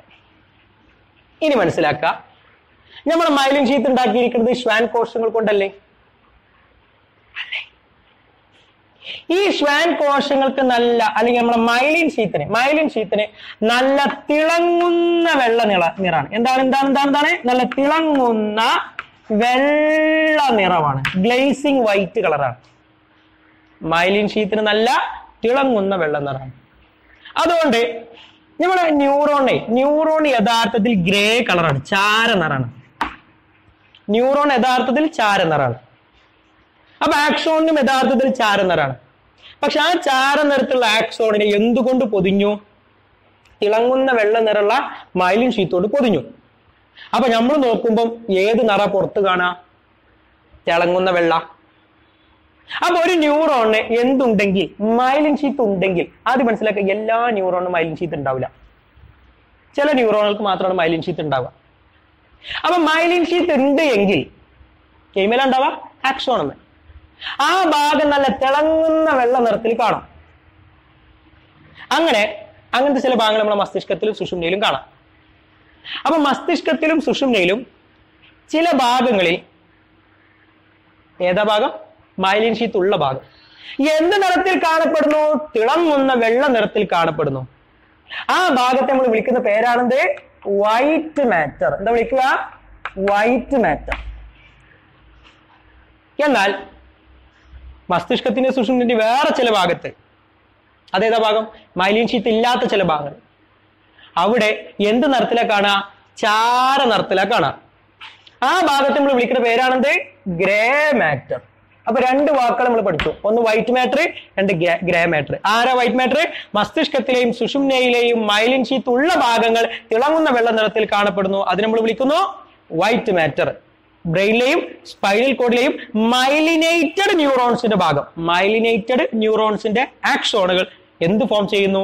White coloured, glazing white coloured portion form ചെയ്യുന്നു. ആ ഏരിയ നമ്മൾ വിളിക്കുന്ന പേരാണെന്ത്? White matter. അപ്പൊ white coloured area formed by myelinated axons, അതിന് നമ്മൾ വിളിക്കും വൈറ്റ് മാറ്റർ. എന്നാൽ മസ്തിഷ്കത്തിലും സുഷുമ്നയിലും മൈലിൻ ഷീത്ത് ഇല്ലാത്ത ഭാഗം നല്ല ചാര നിറത്തിൽ കാണപ്പെടുന്നു. അതിന് നമ്മൾ വിളിക്കുന്നു ഗ്രേ മാറ്റർ. ബ്രെയിനിലെയും സ്പൈനൽ കോഡിലെയും നോൺ മൈലിനേറ്റഡ് ആക്സോൺസ് എന്ത് ഫോം ചെയ്യുന്നു? ഗ്രേ കളേർഡ് പോർഷൻ ഫോം ചെയ്യുന്നു. അതിന് നമ്മൾ വിളിക്കും ഗ്രേ മാറ്റർ. എപ്പോഴും എക്സാമിന് 2 മാർക്കിന് ചോദിക്കുന്നതാണ്, എന്താണ് വൈറ്റ് മാറ്റർ, എന്താണ് ഗ്രേ മാറ്റർ. എപ്പോഴും എക്സാമിന് ചോദിക്കുന്ന അടുത്തൊരു ചോദ്യമാണ്, മൈലിൻ ഷീത്തിന്റെ 4 ധർമ്മങ്ങളിൽ ഏതെങ്കിലും 3 എണ്ണം എഴുതുക. എപ്പോഴും ചോദിക്കുന്ന ചോദ്യമാണ്. ഇനി ഇതിൽ ആകെ ഒരൊറ്റ പോയിന്റ്, സ്പെഷ്യൽ പോയിന്റാ ബാക്കിയുള്ളത്. നമ്മൾ പറഞ്ഞു മൈലിൻ ഷീത്ത് ഉണ്ടാക്കുന്ന കോശങ്ങളെ വിളിക്കുന്ന പേരാണെന്ത്? ശ്വാൻ കോശങ്ങൾ. എന്നാൽ നമ്മളുടെ മസ്തിഷ്കത്തിൽ, ബ്രെയിനില് മൈലിൻ ഷീത്ത് ഉണ്ടാക്കാൻ വേണ്ടി ഉപയോഗിച്ചിരിക്കുന്ന കോശങ്ങളുടെ പേരാണ് ഒലിഗോ. ഞാൻ അത് ഇംഗ്ലീഷിൽ എഴുതാം. ഒലിഗോ ഡെൻഡ്രോസൈറ്റ്സ്. സാധാരണ ഭാഗങ്ങളൊക്കെ മൈലിൻ ഷീത്ത് ഉണ്ടാക്കിയത് ഏതുകൊണ്ടാണ്? ശ്വാൻ കോശങ്ങൾ കൊണ്ടാണ്. എന്നാൽ മസ്തിഷ്കത്തിൽ മാത്രം മൈലിൻ ഷീത്ത് ഉണ്ടാക്കിയിരിക്കുന്നത് ആരെ കൊണ്ടാണ്? ഒലിഗോ ഡെൻഡ്രോസൈറ്റുകൾ കൊണ്ടാണ്. റെഡിയാണോ? അപ്പൊ ഇത്രയാണ് നമ്മൾ എവിടെ പറയാനുള്ളത്? മൈലിൻ ഷീത്ത് അല്ലെങ്കിൽ ശ്വാൻ കോശം എന്നൊരു ടോപ്പിക്കിൽ പറയാനുള്ളത്. അപ്പൊ നമ്മൾ ഡിസ്കസ് ചെയ്ത ടോപ്പിക്കുകൾ ഒന്നുകൂടി ചുരുക്കി പറയണേ. എന്താണ് മൈലിൻ ഷീത്ത് എന്ന് പറഞ്ഞു? എന്താ മൈലിൻ ഷീത്ത് എന്ന് പറഞ്ഞാല് ആരെ കവർ ചെയ്ത് കാണുന്ന ന്യൂറോണിന്റെ ആക്സോണിനെ പൊതിഞ്ഞ് കാണപ്പെടുന്ന ഒരു ആവരണമാണ് മൈലിൻ ഷീത്ത് എന്ന് പറയുന്നത്. അയാൾ ചെയ്യുന്നത് ഈ 4 ധർമ്മങ്ങളാണ്. ഏതൊക്കെയാണ്? ബാഹ്യക്ഷതകൾ സംരക്ഷിക്കുക, വൈദ്യുത ഇൻസുലേറ്ററായി പ്രവർത്തിക്കുക, ഓക്സിജൻ ന്യൂട്രിയൻസ് പ്രൊവൈഡ് ചെയ്യുക, സ്പീഡ് ഇൻക്രീസ് ചെയ്യുക. നെക്സ്റ്റ് നമ്മൾ പറഞ്ഞത് വൈറ്റ് മാറ്റർ എന്താണ്? ഗ്രേ മാറ്റർ എന്താണ്? തിളങ്ങുന്ന വെള്ള നിറത്തിൽ കാണുന്ന മസ്തിഷ്കത്തിലെ സുഷുമ്നയിലെ ഭാഗം വൈറ്റ് മാറ്റർ, ചാര നിറത്തിൽ കാണുന്ന ഭാഗം ഗ്രേ മാറ്റർ. ദെൻ മസ്തിഷ്കത്തിൽ മൈലിൻ ഷീത്ത് ഉണ്ടാക്കാൻ സഹായിക്കുന്ന കോശങ്ങളുടെ പേരാണെന്ത്? ഒലിഗോ ഡെൻഡ്രോസൈറ്റ്സ്. റെഡി? അല്ലേ? അപ്പോ ഇതാണ് നമ്മളെ ഇന്നത്തെ ഫസ്റ്റ് ടോപ്പിക്കിൽ ഡിസ്കസ് ചെയ്യാനുള്ളത്. റെഡിയാണോ? അപ്പൊ ഇന്ന് നമ്മൾ ഡിസ്കസ് ചെയ്ത കാര്യങ്ങൾ ജസ്റ്റ് ഒന്ന് ബ്രീഫ് ഔട്ട് ചെയ്യാം. ആദ്യം നമ്മൾ എന്ത് പറഞ്ഞു? എന്താണ് നാഡീവ്യവസ്ഥ എന്ന് പറഞ്ഞു, അതിന്റെ ധർമ്മം പറഞ്ഞു, അതിന്റെ ഭാഗങ്ങളൊക്കെ പറഞ്ഞല്ലോ. ഓർമ്മ ഉണ്ടല്ലേ? ഞാൻ പറയുമ്പോൾ കൂടെ ഇങ്ങനെ ആലോചിച്ച് നോക്കട്ടോ. നെക്സ്റ്റ് നമ്മൾ പറഞ്ഞത് എന്താണ് ഉദ്ദീപനം എന്ന് പറഞ്ഞല്ലോ. ദെൻ അതിനെ സ്വീകരിക്കുന്ന ഗ്രാഹികളെ കുറിച്ച് പറഞ്ഞു. ദെൻ ആ ഗ്രാഹികൾ അതിനെ ആവേഗങ്ങളാക്കി മാറ്റുന്നു എന്ന് പറഞ്ഞു. ആ ആവേഗങ്ങൾ എന്ത് ചെയ്യുന്നു? നാഡികൾ വഴി പ്രസരണം ചെയ്യുന്നു എന്ന് പറഞ്ഞു. എന്നിട്ട് ആ നാഡികളുടെ ഭാഗമായ ന്യൂറോൺ, നാഡീകോശങ്ങളുടെ ഘടനയ്ക്ക് വരച്ചു. അതിന്റെ ഭാഗങ്ങളും സവിശേഷ ധർമ്മമൊക്കെ ഡിസ്കസ് ചെയ്തു. ആ കഴിഞ്ഞതിന് ശേഷം നമ്മൾ ഏറ്റവും രസകരമായ മൈലിൻ ഷീത്തും ഡിസ്കസ് ചെയ്തു. അപ്പൊ ഇതാണ് ഇന്നത്തെ നമ്മുടെ ഫസ്റ്റ് പോർഷൻ. അപ്പൊ വീഡിയോ ക്ലാസ് നന്നായിട്ട് ശ്രദ്ധിച്ച് കേൾക്കുക. ഒറ്റ തവണ കേട്ടിട്ട് മനസ്സിലായില്ലെങ്കിൽ വീണ്ടും വീണ്ടും ഇരുന്ന് കേൾക്കുക. എന്നിട്ട് നമ്മളെ ടെക്സ്റ്റ് ബുക്ക് നല്ല വൃത്തിയിൽ ഒന്ന് വായിച്ചു കഴിഞ്ഞാൽ കിട്ടാവുന്ന വളരെ രസകരമായ സിമ്പിളായ കുറച്ച് ടോപ്പിക്സ് മാത്രമേ നമ്മൾ ഇന്ന് ഡിസ്കസ് ചെയ്തിട്ടുള്ളൂ. അപ്പൊ നന്നായിട്ട് വായിച്ചു പഠിക്കുക. All the best.